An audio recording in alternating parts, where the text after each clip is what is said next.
Next audit working papers or documentation.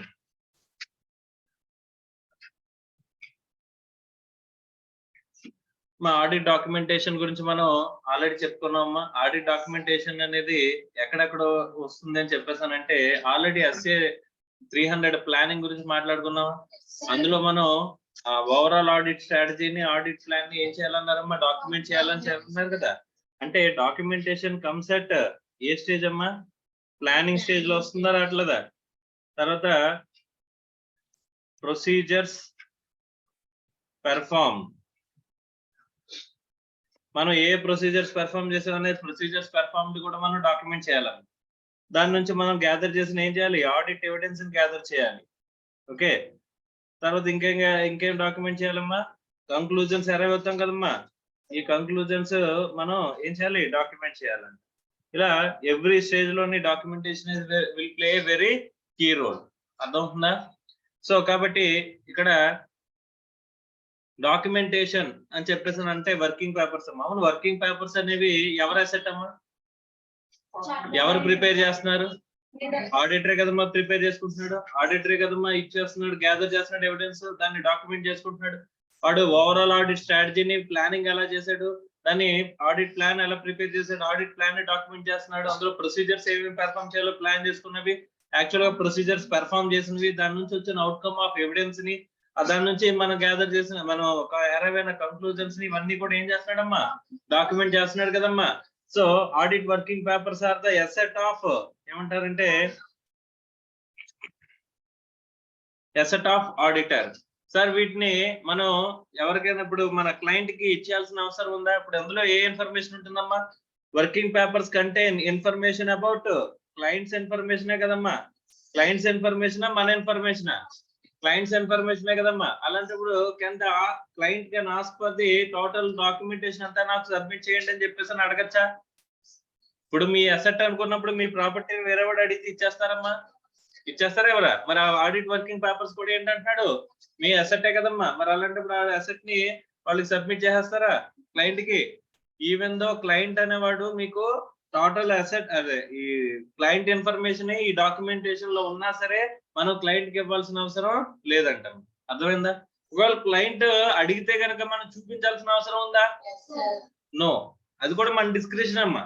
మనం కావాలనుకుంటే చూపించాలి, లేకపోతే మనం ఏ డాక్యుమెంటేషన్ మెయింటైన్ చేస్తున్నాం అనేది ఎవరికి చూపించాల్సిన అవసరం లేదమ్మా, క్లయింట్ కి కూడా చూపించాల్సిన అవసరం లేదు. ఒకవేళ క్లయింట్ కి కనుక మన ఇన్ఫర్మేషన్ కనుక మనం చూపిస్తే కాన్ఫిడెన్షియాలిటీ ఎఫెక్ట్ అవుతుందా? కాన్ఫిడెన్షియాలిటీ, క్లయింట్ ఇన్ఫర్మేషన్ క్లయింట్ కి చూపిస్తే కాన్ఫిడెన్షియాలిటీ ఎఫెక్ట్ అవుతుందమ్మా? లేదు కదమ్మా, కాన్ఫిడెన్షియాలిటీ అనేది ఎఫెక్ట్ అవ్వదు. అర్థమైందా? ఈ డాక్యుమెంటేషన్ అనేది వేరే ఎవరికైనా చూపించాం అనుకోమ్మా, అప్పుడు కాన్ఫిడెన్షియాలిటీ స్టిల్ ఎఫెక్ట్ అవుతుంది. అర్థమవుతుందా? Audit documentation shared by auditor to some other person. Okay, is client can take any legal action against an auditor for breaching of the confidentiality or not? Answer is yes. Confidentiality in breach చేసినట్టు, ఎందుకంటే that contains client information. అంటే ఈ కాన్ఫిడెన్షియాలిటీని breach చేయకూడదు అంటే కనుక ఎన్ని situations లో breach చేయకూడదు, అంటే బ్రీచ్ చేసినట్టు కాదమ్మా. మనం ఇన్ఫర్మేషన్ షేర్ చేసిన అంటే 3 కేసెస్ మాట్లాడుకున్నాం. ఏంటవి? With the consent of the client, legal duty to disclose and professional duty to disclose అని ఆల్రెడీ మనం మాట్లాడుకున్నాం లేదమ్మా? yes or no? And auditor documentation అనేది టోటల్ గా అసెట్ ఆఫ్ ది ఆడిటర్. మనం ఇంటర్నల్ ఆడిట్ చేస్తున్నా, ఎక్స్టర్నల్ ఆడిట్ చేస్తున్నా, ఈ documentation requirement is documentation requirement. And internal auditor documentation కూడా మనకి ఏంటమ్మా, ఇంటర్నల్ ఆడిటర్ కి అసెట్. అర్థమవుతుందా సార్? ఒకవేళ external auditor is superior then internal auditor కదమ్మా. సార్ నో, ఎక్స్టర్నల్ ఆడిటర్ ఎవరు అపాయింట్ చేస్తారు? షేర్ హోల్డర్స్ అపాయింట్ చేస్తారు. ఇంటర్నల్ ఆడిటర్ ఎవరు అపాయింట్ చేస్తారు? Management or board of directors appoint చేసుకుంటారు, అంతేనా? మరి ఇంటర్నల్ ఆడిటర్ కి ఫ్రీడమ్, ఇండిపెండెన్స్ ఉంటుందా? ఉండదు. సో ఇక్కడ ఎవరు చెప్పిన డైరెక్షన్ లో మాత్రమే వర్క్ చేయాలి, మేనేజ్మెంట్ చెప్పిన డైరెక్షన్ లో మాత్రమే వర్క్ చేయాలి. ఇప్పుడు ఎక్స్టర్నల్ ఆడిటర్, ఇంటర్నల్ ఆడిటర్ ఇద్దరు ఒకలా ఉండొచ్చా? External auditor and internal auditor రెండు ఇద్దరు ఒకటే ఉండొచ్చమ్మా? ఉండకూడదని చెప్పేసి మనం థ్రెడ్స్ లో మాట్లాడుకున్నాం కదా, సెల్ఫ్ రివ్యూ థ్రెడ్స్ అని చెప్పేసి మాట్లాడుకున్నాం కదమ్మా. సో వాడు చేసిన వర్క్ ని వాడే వెరిఫై చేసుకోవడం అనేది it is not a correct. అంటే అది కరెక్ట్ గా మనకి ఇండిపెండెన్స్ ఎఫెక్ట్ చేస్తుంది చేయదా? ఖచ్చితంగా ఎఫెక్ట్ చేస్తుంది అనే విషయం మనం మాట్లాడుకున్నాం. సో అలాంటప్పుడు ఇంటర్నల్ ఆడిటర్ ఒక చార్ట్ అకౌంటెంట్ ఉన్నాడంటమ్మా. He is maintaining documentation with respect to the work. ఇంచుమించు వాటి స్కోప్ చూస్తే కనుక మన స్కోప్ అంతే ఉందంట. Management has strictly decided the scope of the internal auditor with respect. అలాంటప్పుడు external auditor want to use the work of the internal auditor in some areas. Okay, like ఇప్పుడు tax provisioning arrive అవ్వడం కానీ, tax calculations చేయడం కానీ, ఆ areas లో ఇక్కడ internal auditor యొక్క వర్క్ ని మనం యూజ్ చేసుకుందాం అని చెప్పేసి అని అనుకుంటున్నామంట. ఇప్పుడు టీడీఎస్ చేయాలమ్మా, TDS within the time లో చేయలేదు, ఆ టీడీఎస్ నాన్ కంప్లైన్సెస్ కి ఇక్కడ సిఏ ఇక్కడ ఇంటర్నల్ ఆడిటర్ చేసిన వర్క్ ని యూజ్ చేసుకుందాం అనుకుంటున్నాం. Is a competent person, is a chartered accountant అనుకున్నాయి. తర్వాత జిఎస్టీ నాన్ కంప్లైన్సెస్ ఎక్కడెక్కడైతే వచ్చాయో వాటి గురించి మనం ఎవరి వర్క్ ని యూజ్ చేసుకుందాం అనుకుంటున్నామా? ఇంటర్నల్ ఆడిటర్ యొక్క వర్క్ ని యూజ్ చేసుకుందాం అనుకుంటున్నామంట. సో మనం ఇంటర్నల్ ఆడిటర్ యొక్క డాక్యుమెంటేషన్ మాకు సబ్మిట్ చేయండి అని మనం అడగగలమా? As an external auditor or statutory auditor, can we ask for the documentation maintained by the internal auditor? Yes or no? Ante no. Why? Because it is the asset of the internal auditor. If he wants to share, he can share. అర్థమవుతుందమ్మా? ఎందుకంటే ఇదే మళ్ళీ మనం మాట్లాడుకుంటున్నాం. This is the asset of the auditor. Me asset ని మీరు ఎవరికైనా సరే share చేస్తారా? మీరు చెప్తే మీరు ఓకే అనుకుంటేనే కదమ్మా చేయాలి. సో ఎవరైనా వచ్చి తీసేసుకుంటానంటే ఇచ్చేస్తారమ్మా? Yes or no? నో, ఇవ్వం, అంతే కదా. అలాగే సార్ ఇక్కడ ఎక్స్టర్నల్ ఆడిటర్ ఇంటర్నల్ ఆడిటర్ కి రిపోర్ట్ చేయాల్సిన అవసరం లేదా? కావాలనుకుంటే ఎక్స్టర్నల్ ఆడిటర్ ఏం చేసుకోవచ్చు అంటమ్మా? ఇంటర్నల్ ఆడిటర్ రిపోర్ట్ ఇస్తారు కదా, ఆ రిపోర్ట్ ని యూజ్ చేసుకోవచ్చు అంట. ఏం యూజ్ చేసుకోవచ్చు? The report of the internal auditor can be used by ఎవరంట? External auditor. అంతేగాని డాక్యుమెంటేషన్ అడగలడా? వర్కింగ్ పేపర్స్ ఏవైతే మెయింటైన్ చేస్తున్నారో అది అడగలడమ్మా? అడగలేడంట. అర్థమైందా? Is it clear or not? Right sir, మనకి అసెట్ ఓకే, మనకి ఏదైనా అంటే ఇన్నాళ్ళు మెయింటైన్ చేయాలి, అన్నాళ్ళు మెయింటైన్ చేయాలనే రెస్పాన్సిబిలిటీస్ ఏమైనా ఉన్నాయా అని చెప్పేసానంటే ICA has made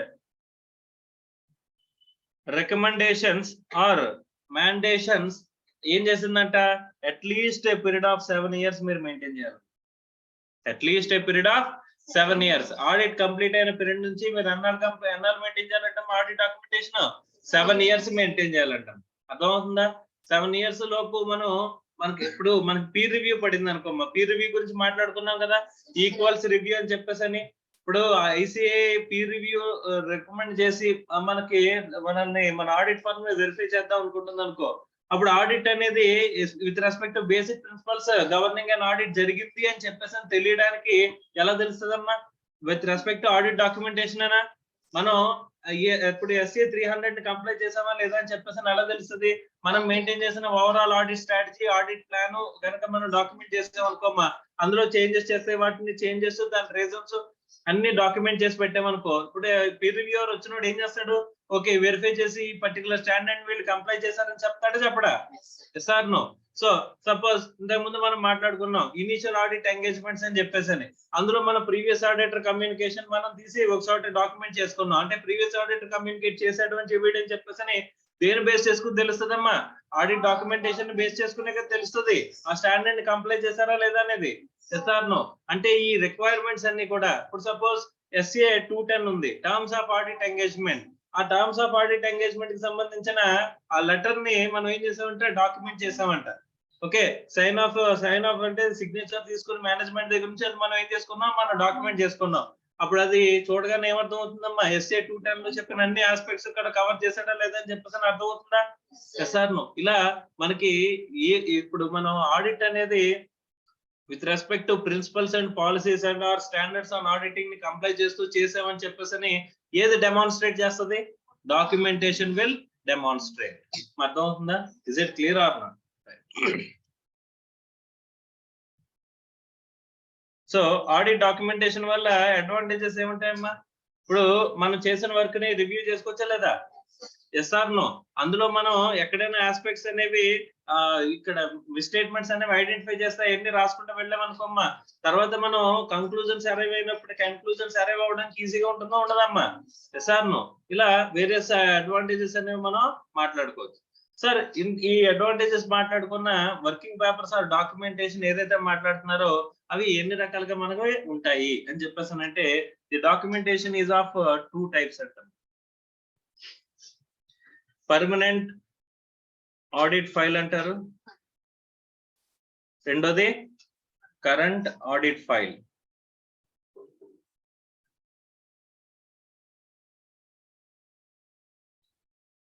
so what is permanent audit file and what is current audit file? ఇప్పుడు మనకి ఈ సంవత్సరం ఆడిట్ చేస్తున్నాం అనుకున్నాం, ఈ ఇయర్ కి మాత్రమే ఇన్ఫర్మేషన్ ఉపయోగపడుతుంది అనుకున్న ఇన్ఫర్మేషన్ ని ఎక్కడ మెయింటైన్ చేయాలి మనం? Current audit file. So future లో ఇది కంటిన్యూ అయితే రికరింగ్ అయితే కనుక మనకి అక్కడ కూడా మనకి ఉపయోగపడుతుంది అనుకునే ఇన్ఫర్మేషన్ అంతటిని ఎక్కడ మెయింటైన్ చేయాలమ్మా? Permanent audit. Okay, so company యొక్క ఏఓఏ తీసుకున్నాం, ఎక్కడ మెయింటైన్ చేస్తాం? Permanent audit file. అంతేనా? రైట్. సో ఈ కరెంట్ ఇయర్ సంబంధించిన P&L బ్యాలెన్స్ షీట్ తీసుకున్నాం, ఎక్కడ మెయింటైన్ చేస్తాం? Current audit file. అర్థమవుతుందా? Is it clear or not? Right. So previous auditor కి కమ్యూనికేట్ చేసాం, అది ఎక్కడ మెయింటైన్ చేస్తాం? పర్మనెంటా కరెంటా? That is current audit file. Current year సంబంధించింది కదా మాది. Sir no. రైట్. తర్వాత అంటే ఫ్యూచర్ ఇయర్స్ కి ఉపయోగపడతాయి అని చెప్పేసాను అనుకున్న ప్రతిదీ కూడా మనం ఎక్కడ మెయింటైన్ చేయాలమ్మా? పర్మనెంట్ ఆడిట్ ఫైల్ లో మనం మెయింటైన్ చేయాలి. అర్థమైందా? ఎందుకు? నెక్స్ట్ ఇయర్ ఆడిట్ కి వెళ్ళేటప్పుడు ఏం తీసుకెళ్తామమ్మా? పర్మనెంట్ ఆడిట్ ఫైల్ తీసుకెళ్తాం. ఎందుకంటే మళ్ళీ బేసిక్ ఇన్ఫర్మేషన్ నుంచి గ్యాదర్ చేయాల్సిన అవసరం లేదు కదా, ఆల్రెడీ గ్యాదర్ చేసిన ఇన్ఫర్మేషన్ మనం యూజ్ చేసుకోవచ్చు కదమ్మా. Yes or no? Current audit file లో ఓన్లీ కరెంట్ ఇయర్ సంబంధించిన ఇన్ఫర్మేషన్ మాత్రమే ఉంటుంది. వాటన్నిటిని తీసి మనం ఆ ఇయర్ ఫైల్ కింద పక్కన పెట్టేసుకుని పర్మనెంట్ ఆడిట్ ఫైల్ తీసుకుని నెక్స్ట్ ఇయర్ కి మనం ఆడిట్ కి వెళ్తా ఉంటాం. అర్థమవుతుందా? Is it clear or not?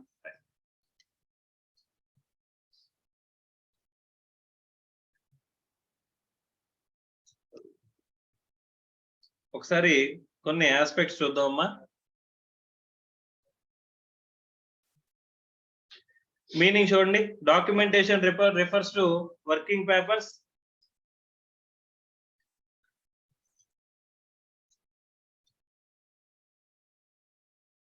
Documentation refers to working papers kept by the auditor in connection with the performance of his audit work. Audit work ని perform చేయడానికి ఏవేవైతే డాక్యుమెంట్ చేస్తాడో వాటన్నిటిని ఏమంటాడమ్మా? ఆడిట్ వర్కింగ్ పేపర్స్ అని చెప్తున్నాడు. అర్థమైందా? మా ఆడిట్ వర్కింగ్ పేపర్స్ సంబంధించిన స్టాండర్డ్ ఏంటంటే SA 230 అమ్మ. ఏంటది? SA 230 audit documentation. నెక్స్ట్ ఆ స్టాండర్డ్ రిక్వైర్మెంట్స్ అనేవి మనం తర్వాత చూద్దాం. అర్థమైందా? Right. Next, it is the record of ఏమేంటంటే మా planning, procedures perform, evidence obtain, conclusions drawn.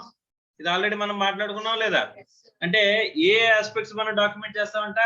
మనం ప్లానింగ్ లో ఓవరాల్ ఆడిట్ స్ట్రాటజీని, తర్వాత మన ఆడిట్ ప్లాన్ ని, డీటెయిల్డ్ ఆడిట్ ప్లాన్ ని డాక్యుమెంట్ చేయాలని చెప్పుకున్నావా? ఆ డాక్యుమెంటేషన్. తర్వాత ఏవైతే ప్రొసీజర్స్ పెర్ఫార్మ్ చేసామో వాటి గురించి, దాని నుంచి మనం ఏవైతే ఎవిడెన్స్ అబ్టైన్ చేసామో ఆ ఎవిడెన్స్, తర్వాత కంక్లూజన్స్, ఈ ఎవిడెన్స్ ని బేస్ చేసుకుని డ్రా చేసిన కంక్లూజన్స్ గురించి ఇవన్నిటిని కూడా డాక్యుమెంట్ చేస్తే కనుక దాన్ని ఏమంటున్నాడమ్మా? Working papers. ఓకే. తర్వాత it is shown that audit work has been conducted as per requirement. ఏం చూపిస్తుందమ్మా డాక్యుమెంటేషన్? ఇప్పుడు రేపు పొద్దున్న పీర్ రివ్యూవర్ వచ్చి వెరిఫై చేశాడు అని చెప్పేసానంటే అని అనుకున్నావా? పీర్ రివ్యూవర్ అని వచ్చి వెరిఫై చేశాడంటే మన audit as per SGS requirements ప్రకారం, లేకపోతే స్టాండర్డ్ రిక్వైర్మెంట్స్ ప్రకారం, లేకపోతే లీగల్ రెగ్యులేషన్స్ ప్రకారం మనం ఆడిట్ చేసామని చెప్పేసి డెమాన్స్ట్రేట్ చేసేది ఏంటి? Audit documentation. సో 7 ఇయర్స్ వరకు మనం మెయింటైన్ చేయాలమ్మా. ఏ 6th ఇయర్ లాస్ట్ 6 ఇయర్స్ సంబంధించింది వచ్చి వెరిఫై చేస్తున్నాడు అనుకోమ్మా, అప్పుడు మనకి డీటెయిల్స్ ఆఫ్ ఇన్ఫర్మేషన్ మన దగ్గర ఉంటుందా ఉండదా? అంటే ఇప్పుడు ప్రతిదీ ఆ రోజున జరిగిన విషయాలన్నీ మన దగ్గర గుర్తుంటాయమ్మా. ఆ రోజు ఏం ప్లాన్ చేసాం, అందులో ఏ ఎవిడెన్స్ అబ్టైన్ చేసాం, ఎవిడెన్స్ బేస్ చేసుకుని ఏ కంక్లూజన్స్ డెరైవ్ అయ్యామో అవన్నీ గుర్తుంటాయా? గుర్తుండవు కదమ్మా. మనదేమి సూపర్ నార్మల్ ఇదేంటే ఇది కాదు కదా, మెమరీ కాదు కదమ్మా. Sir no. సో కాబట్టి బట్ ఈవెన్ దో మనం జస్టిఫై చేసుకోవాలా లేదా? మనం ఏవైతే కంక్లూజన్స్ అరైవ్ అయ్యామో దాన్ని జస్టిఫై చేసుకోవాలంటే జస్టిఫికేషన్ అనేది ఎక్కడ నుంచి రావాలంటమ్మా? డాక్యుమెంటేషన్ ఆర్ వర్కింగ్ పేపర్స్ నుంచే రావాలంట. Okay. So next, basic requirements అంటున్నట్టు చూడండి. Working paper should be designed and organized according to the circumstances of each audit అంటే ఆడిట్ ని బేస్ చేసుకుని, ఈచ్ ఆడిట్ ని బేస్ చేసుకుని, ఆ సర్కమ్స్టాన్సెస్ ని బేస్ చేసుకుని ఆడిట్ ఎవిడెన్స్, ఆడిట్ డాక్యుమెంటేషన్ మారిపోతుంటుంది అని అంటున్నాడు. As far as possible, working papers should be kept in a standardized format. మరి జనరల్ గా ఒక్కొక్క ఆడిట్ కి ఒక్కొక్క లాగా మనం మెయింటైన్ చేస్తామంటే, అన్ని ఆడిట్స్ కి జనరల్ గా డాక్యుమెంటేషన్ అంటే ఈ ఏరియాస్ లో ఈ డాక్యుమెంటేషన్ వెరిఫై చేయాలి, ఈ డాక్యుమెంటేషన్ గ్యాదర్ చేయాలని ఒక స్టాండర్డ్ ఫామ్ లో పెట్టుకోమంటున్నాడు. అర్థమవుతుందా? డాక్యుమెంటేషన్ షుడ్ బి ఎలా ఉండాలంట? Sufficiently complete and dated and signed. All significant matters involving judgement should be documented. మా ఎక్కడెక్కడైతే మనం జడ్జిమెంట్ తీసుకున్నాం, ప్రొఫెషనల్ జడ్జిమెంట్ అనుకున్నామా, మా కొన్ని ఏరియాస్ లో is it sufficient or appropriate అంటే మనం దేని బేస్ చేసుకున్న సఫిషియన్సీ అప్రాప్రియేట్ అనేది డిసైడ్ చేస్తాం అనుకున్నాం. జడ్జిమెంట్ అని బేస్ చేసుకునే కదమ్మా. ఇప్పుడు ఫస్ట్ లో ప్లానింగ్ ఆఫ్ ది థింగ్స్ లో ఈ ఏరియా మీరు కాన్సన్ట్రేట్ చేయాలంటే మెటీరియాలిటీ ఆస్పెక్ట్ అని చెప్పేసి అనుకున్నావా? All material aspects has to be covered, all risk areas have to be covered during the audit అని చెప్పేసి ప్లానింగ్ స్టేజ్ లో మాట్లాడుకున్నాం కదమ్మా. వాట్ ఈస్ మెటీరియాలిటీ చెప్పండి? మెటీరియాలిటీ అంటే ఏంటి? ఏది మెటీరియల్ ఐటమ్, ఏది నాట్ మెటీరియల్ ఐటమ్ అని చెప్పేసానంటే మనకు ఎలా తెలుస్తుందమ్మా? నేను ఒక తీసుకున్నానంట 1200 పర్చేస్ ట్రాన్సాక్షన్స్ ఉన్నాయంట నాకు టోటల్ గా. ఆ 1200 పర్చేస్ ట్రాన్సాక్షన్స్ ని వెరిఫై చేయడం కంటే నేను ఒక ఫిల్టర్ పెట్టుకున్నానంట. ఏమని? ద పర్చేస్ మేడ్ అంటే పర్చేజెస్ వాల్యూ మోర్ దాన్ 50,000 అని చెప్పేసి పెట్టుకున్నానంట. అంటే 50,000 కంటే ఎక్కువ ఉన్న ట్రాన్సాక్షన్స్ మాత్రమే వెరిఫై చేస్తాను. 1200 ట్రాన్సాక్షన్స్ లో కొన్ని ఫిల్టర్ చేస్తున్నాను కదమ్మా. శాంప్లింగ్ ఎలా అప్లై చేస్తున్నానంటే త్రూ మెటీరియాలిటీ అప్లై చేస్తున్నాను. వాట్ ఐఎమ్ థింకింగ్, 50,000 ఎలా తీసుకున్నారమ్మా? 50,000 కంటే ఎక్కువ ఉన్న ట్రాన్సాక్షన్స్ మాత్రమే వెరిఫై చేద్దామని చెప్పేసి ఎలా తీసుకున్నారు అని చెప్పేసి ఏం చెప్తాం? It is materiality. మరి మెటీరియాలిటీ ఎలా డిసైడ్ అయింది? ఇది పెర్ఫార్మెన్స్ మెటీరియాలిటీ అంటారమ్మా. ఏమంటారు? పెర్ఫార్మెన్స్ మెటీరియాలిటీ అంటే పర్టికులర్ గా అమౌంట్ మనం డిసైడ్ చేసి మెటీరియల్ ఐటమ్ ని డిసైడ్ చేసుకున్నాం కాబట్టి మెటీరియాలిటీని డిసైడ్ చేసాం కాబట్టి దీన్ని పెర్ఫార్మెన్స్ మెటీరియాలిటీ అంటారు. సార్ ఇక్కడ ఈ మెటీరియాలిటీ ఎలా డిసైడ్ అయిందమ్మా? It is purely based on professional judgement. అర్థమైందా? ఇక్కడ ఉన్న టోటల్ ట్రాన్సాక్షన్స్ లో మోర్ దాన్ 50,000 ట్రాన్సాక్షన్స్ కి మనకి ఎక్కువ రిస్క్ ఉంటుంది అని చెప్పేసి మనం తీసుకున్న ప్రీవియస్ ఎక్స్పీరియన్స్ బేస్ చేసుకుని కానీ, లేకపోతే నేచర్ ఆఫ్ ట్రాన్సాక్షన్స్ ని బేస్ చేసుకుని కానీ మనం తీసుకునే ప్రొఫెషనల్ జడ్జిమెంట్ ఏమంటాం ఇక్కడ? ఇక్కడ ప్రొఫెషనల్ జడ్జిమెంట్ ద్వారా మనం తీసుకున్న దాన్ని మెటీరియల్ ఐటమ్స్ అని చెప్పేసి మనం డిసైడ్ చేస్తాం. అర్థమైందా? Is it clear or not? So ఇక్కడ కూడా మనకి ఏ విషయంలో డాక్యుమెంట్ చేయాలి అని చెప్పేసి అన్న మ్యాటర్ కూడా ఏంటంటే professional judgement. All significant matters involving professional judgement should be documented. అంటే డాక్యుమెంట్ ఎక్కడెక్కడైతే ప్రొఫెషనల్ జడ్జిమెంట్ ఉపయోగించామో ఆ విషయాలన్నీ కూడా మనం ఏం చేయాలంటే ఖచ్చితంగా డాక్యుమెంట్ చేయాలి. As per ICA, documentation is the property of the auditor. ఇది అండర్లైన్ చేసుకున్నాము. ప్రాపర్టీ ఆఫ్ ది ఆడిటర్ అంటే అసెట్ ఆఫ్ ది ఆడిటరే కదమ్మా. And he should maintain it at least up to 7 years from the date of signing of the audit report. ఎన్నాళ్ళంటే మనం audit report sign చేసినప్పటి నుంచి 7 years వరకు డాక్యుమెంటేషన్ మెయింటైన్ చేయాలంటమ్మా. Okay. If it is electronic or magnetic media, he should kept proper care for the storage and retrieval. అంటే మనం ఇప్పుడు electronic form లో మెయింటైన్ చేస్తుంటే దానికి ప్రాపర్ కేర్ తీసుకోవాలి అంటున్నాడు. he should maintain confidentiality. మా కాన్ఫిడెన్షియాలిటీ ప్రిన్సిపల్స్ అనేవి ఎక్కడా కూడా దీనికి ఏం ఎక్సెప్షన్ కాదు. అర్థమైందా? So should not show the working papers to the outsiders అని చెప్పేసి అన్నాడు. ఒక కేసులో ఒక కంపెనీ యొక్క ఒక కేసులో ఏం జరిగిందంటేనమ్మా, ఆడిటర్ వాళ్ళ ఇదేంటి డాక్యుమెంటేషన్ ఉంటుంది కదమ్మా, అది క్లయింట్ కి సంబంధించిన వర్క్ అంతా కూడా చూస్తే కనుక క్లయింట్ అంటే ఆఫీస్ బయటన ఒక చిన్న బజ్జీ బండి ఉందంట. ఆ బజ్జీ బండి దగ్గర ఏమైంది, ఈ పేపర్స్ క్లయింట్ వచ్చాడు ఈ ఆఫీస్ కి. వచ్చినప్పుడు వాడు సరదాగా ఇక్కడే లేట్ అవుతుందని చెప్పేసి బయటకు వెళ్ళి బజ్జీలు ఏంటంటే ఈడ్ ఇన్ఫర్మేషన్ పేపర్ లోనే ఆడు బజ్జీలు కట్టించాడంట. సో అది చూసిన తర్వాత క్లయింట్ కి మతిపోయింది. సో వాడు ఏం చేశాడు, ఇమీడియట్ గా కాన్ఫిడెన్షియాలిటీ బ్రీచ్ అని చెప్పేసి వీడి మీద కేసు వేసాడంట. Who will win? Client will win. Definitely client will win. ఏమైంది అంటే కాన్ఫిడెన్షియాలిటీని బ్రేక్ చేసినట్టే కదమ్మా. ఆడిట్ డాక్యుమెంటేషన్ అనేది బయటకు వెళ్ళిపోతే క్లయింట్ ఇన్ఫర్మేషన్ బయటకు వెళ్ళిపోయినట్టే కదా. సార్ నా డాక్యుమెంటేషన్ నేను బయటకి ఇచ్చుకుంటే మీకు సంబంధం ఏంటని చెప్పేసి అని అడగలరమ్మా. So no, it is also confidentiality, still it is a principle applies. అర్థం అవుతుందా? నెక్స్ట్, వర్కింగ్ పేపర్స్ అనేవి ఫైల్స్ అంటున్నాడు. వర్కింగ్ పేపర్స్ ఎన్ని రకాలని చెప్పి ఎన్ని రకాలుగా మనం మెయింటైన్ చేశానమ్మా? Permanent audit file, current audit file. Permanent audit file ఎప్పుడు మెయింటైన్ చేస్తాం అనుకున్నాం అంటే రికరింగ్ ఆడిట్స్ కి నెక్స్ట్ ఇయర్ కి మనకి రికార్డ్ అనేది మనం తీసుకెళ్ళడానికి ఉపయోగించే ఫైల్ ని పర్మనెంట్ ఆడిట్ ఫైల్ అంట. So in case of recurring audit, 2 types of files maintained to avoid the duplicacy of the documentation. So permanent audit file and current audit file. ఇక్కడ recurring audits అనుకున్నాం కదా మనం, right. చూడండి, it contains matters which do not change very often. అంటే regular గా change అవ్వని information అంతటిని కూడా ఎందులో మెయింటైన్ చేయమంటున్నాడమ్మా? Permanent audit. This file updated during each audit and it contents as follows. ఇవన్నీ కూడా ఏంటి, ఎగ్జాంపుల్స్ మాత్రమే, ఇంకా ఇవే ఉంటాయని చెప్పేసి మనం చెప్పాల్సిన పని లేదు. ఇప్పుడు పార్ట్నర్షిప్ ఫర్మ్ కి ఆడిట్ చేస్తున్నా, పార్ట్నర్షిప్ డీడ్ ఏం చదువుతుందమ్మా? So information regarding the legal organisational structure of the entity, example in case of MOA, AOA, partnership deed, ఇవన్నీ కూడా మనకి permanent audit. Legal documents, agreements and minutes of the relevant audit. మా lease agreement ఒకటి తీసుకున్నాం, అది అంటే rent కి సంబంధించిన సపోర్టింగ్ ఎవిడెన్స్. లీజ్ అగ్రిమెంట్ అంటే రెంటల్ అనే ఎక్స్పెండిచర్ చూపిస్తుంటే దానికి సపోర్టింగ్ గా లీజ్ అగ్రిమెంట్ తీసుకున్నామమ్మా. ఈ లీజ్ అగ్రిమెంట్ ఏమవుద్ది? ఎందుకు? ఒక ఎక్స్పెండిచర్ సంబంధించిందే కదా, కాకపోతే అది నెక్స్ట్ 10 years కి కూడా లీజ్ అగ్రిమెంట్ 10 years అనుకోమ్మా, నెక్స్ట్ 10 years కి కూడా అదే కదా ఎవిడెన్స్, దాన్ని బేస్ చేసుకునే కదా రెంట్ వెళ్తుంది. అలాంటప్పుడు అది ఏమవుతుంది? కరెంట్ ఆడిట్ ఫైలా, పర్మనెంట్ ఆడిట్ ఫైలా? Even though it contains current information, but it is a permanent audit file. ఎందుకు? రికరింగ్ ఆడిట్స్ లో అది వెరీ ఆఫెన్ గా చేంజ్ అవ్వదు కాబట్టి అగ్రిమెంట్ నెక్స్ట్ ఇయర్స్ కూడా ఉపయోగపడుతుంది కాబట్టి దాన్ని ఎక్కడ మెయింటైన్ చేయాలి? Permanent audit file. Is it clear or not? A record of study and evaluation of internal controls. ఇప్పుడు ఇంటర్నల్ కంట్రోల్స్ మనం స్టడీ చేసి దాని గురించి డాక్యుమెంట్ ప్రిపేర్ చేసుకున్నామమ్మా. ఆ డాక్యుమెంట్ అనేది నెక్స్ట్ ఇయర్ కూడా ఉపయోగపడుతుంది కదా. ఈ సంవత్సరం ఇంటర్నల్ కంట్రోల్స్ ఈ సంవత్సరం అయిపోతే నెక్స్ట్ ఇయర్ కంటిన్యూ అవ్వవా? అవుతాయి కదా. మరి అవుతాయి అన్నప్పుడు దాని ఇంటర్నల్ కంట్రోల్స్ స్టడీ చేసిన డాక్యుమెంట్ ఏమవుద్ది? పర్మనెంట్ ఆడిట్ ఫైల్ అవుతుంది. సో మీరు రాదర్ దాన్ అక్కడ ఈ ఐటమ్స్ చూడడం అనేసి దాని నేచర్ చూసుకుంటా వెళ్ళండి అమ్మా, అర్థమైందా? తర్వాత copies of audited financial statements of the previous years.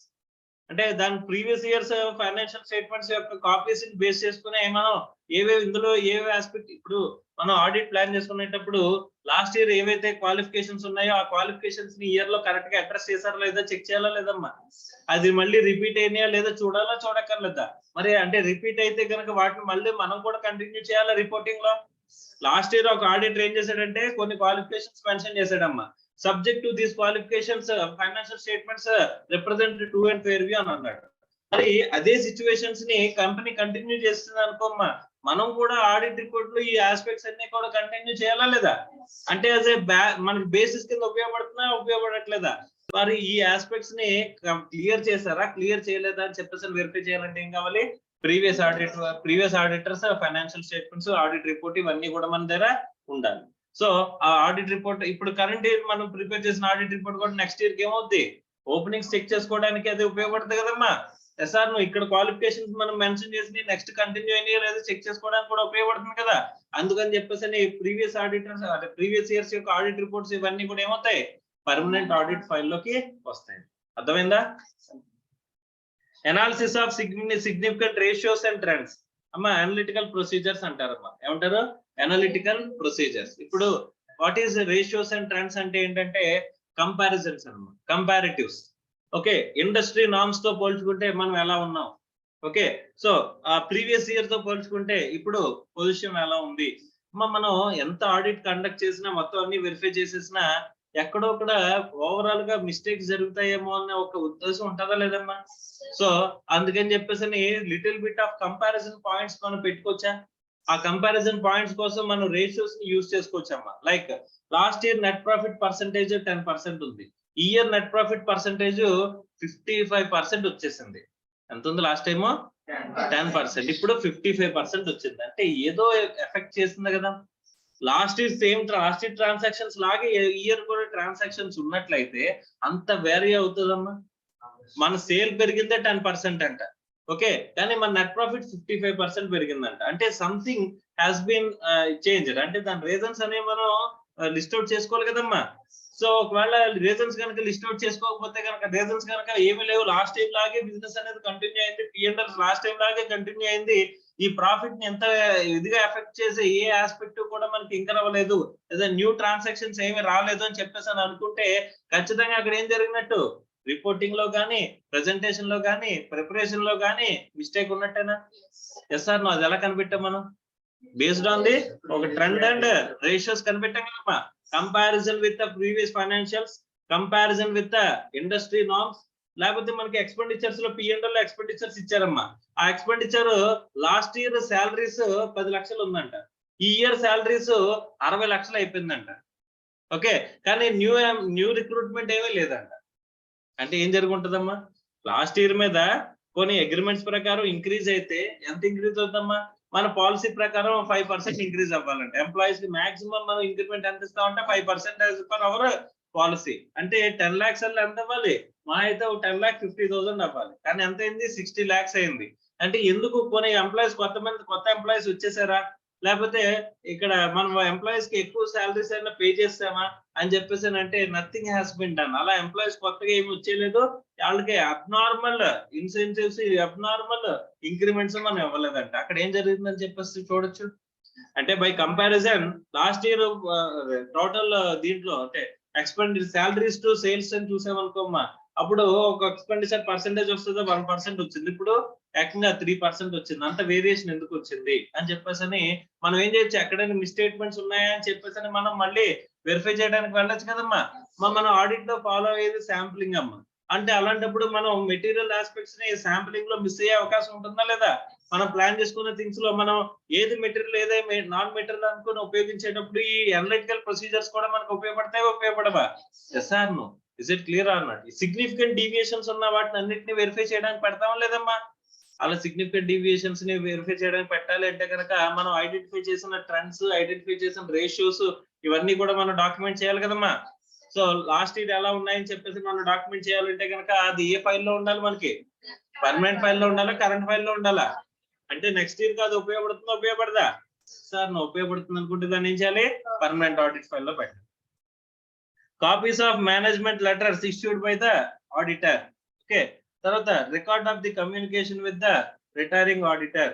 So ఇది కరెంట్ ఆడిట్ ఫైల్ లో పెట్టచ్చు లేదా పర్మనెంట్ ఆడిట్ ఫైల్ లో పెట్టచ్చు, దానికి ఏం ప్రాబ్లం లేదు. ఎందుకంటే అంటే లాస్ట్ ఇయర్ మనం ఆడిట్ అనేది అదే ప్రీవియస్ ఆడిట్ కమ్యూనికేట్ చేసామని చెప్తారు, నెక్స్ట్ ఇయర్ మనం ఆడిట్ అనుకోమ్మా, అప్పుడు ఏం అవసరం లేదు, మనకి communication with the previous auditor మనమే కదా, మనకి అవసరం లేదు కదా. So next notes regarding significant accounting policies. మరి సిగ్నిఫికెంట్ అకౌంటింగ్ పాలసీస్ మనం ఇష్టం వచ్చినట్టు మారిపోతాయా? మనం కన్సిస్టెంట్ గా అప్లై చేయాలని చెప్పేసి పాయింట్ ఉంటుందా? అంటే అవి చేంజ్ అవ్వవు అని చెప్పేసి అనుకున్నాం, నెక్స్ట్ ఇయర్ కి ఏమన్నా డీవియేషన్స్ వచ్చాయి చూడాలంటే పాత ఉండాలి కదమ్మా. అంటే అది ఎందులోకి వస్తుంది, పర్మనెంట్ ఆడిట్ ఫైల్ లోకే కదా. Significant audit observations of earlier year, next year గా అబ్జర్వేషన్స్ చేయాలని చెప్పేసి మన దగ్గర ఉంటుంది కదమ్మా. మరి అలాంటప్పుడు ఈ డాక్యుమెంటేషన్ అంతా కూడా ఏమవుతుందంటమ్మా, పర్మనెంట్ ఆడిట్ ఫైల్. ఇవన్నీ కూడా ఏంటి, examples of permanent audit file. మరి కరెంట్ ఆడిట్ ఫైల్ ఏముంటాయి, కరెంట్ ఇయర్ సంబంధించిన ఇన్ఫర్మేషన్ కదమ్మా. చూడండి, it contains matters relating to audit of a single period. It contains as follows: correspondence relating to acceptance of annual reappointment. మనం annual reappointment కి సంబంధించిన ప్రతి year reappointment జరుగుతుంది కదా మనకి, దానికి సంబంధించిన కమ్యూనికేషన్స్ పంపిస్తాం కదా, అదేం చేస్తామంట కరెంట్ ఆడిట్ ఫైల్ లో పెట్టమంటున్నాడు. Important matters in the minutes and board meetings and general meetings as relevant to the audit. ఈ ఇయర్ కి సంబంధించిన బోర్డ్ మీటింగ్ మినిట్స్, అందులో చెప్పిన చేంజెస్, దాని ఎఫెక్ట్స్, ఇవన్నీ కూడా ఏంటి కరెంట్ ఆడిట్ ఫైల్ అంటున్నాడు. Evidence of planning process of an audit and audit programme. Every year audit plan, audit programme మారిపోతాయి కదమ్మా, సో దాన్ని కరెంట్ ఆడిట్ ఫైల్ లో పెట్టమంటున్నాడు. Analysis of the transaction and balances. Particular transactions verification అది చేసాం అనుకోమ్మా, అది కరెంట్ ఇయర్ తో సరిపోతుంది కదమ్మా, right. Record of the nature, timing and extent of audit procedures. మరి ఇయర్ సంబంధించిన ఆడిట్ ప్రొసీజర్స్ నెక్స్ట్ ఇయర్ కూడా రిపీట్ చేస్తామా, మారుస్తామా? అంటే ఇయర్ సంబంధించిన documentation, nature of audit procedures అన్ని కూడా మనం ఏం చేయమంటున్నాడమ్మా, current audit file. Evidence that work performed by assistants was supervised and reviewed. Copies of communication with other auditors and experts and third parties. Letter of representation or confirmation from the received from the client. ఇవన్నీ కూడా మనకి conclusions reached by auditor concerning significant aspects of audit, copies of financial statements being reported and related audit reports. ఇవన్నీ కూడా ఏమవుతాయంట, current audit file లో matters అవుతాయంట. అర్థమైందా? Next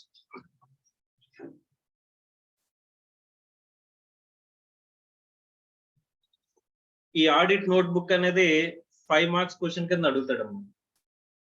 ఈ audit notebook అనేది special గా 5 మార్క్స్ కి అడుగుతాడు. ఆడిట్ నోట్బుక్ అంటే ఏంటంటే వాట్ ఎవర్ ద అబ్జర్వేషన్స్, నీ అబ్జర్వ్ ఇప్పుడు ప్రొసీజర్స్ అప్లై చేసిన తర్వాత నీకు అబ్జర్వేషన్స్ ఉంటాయా?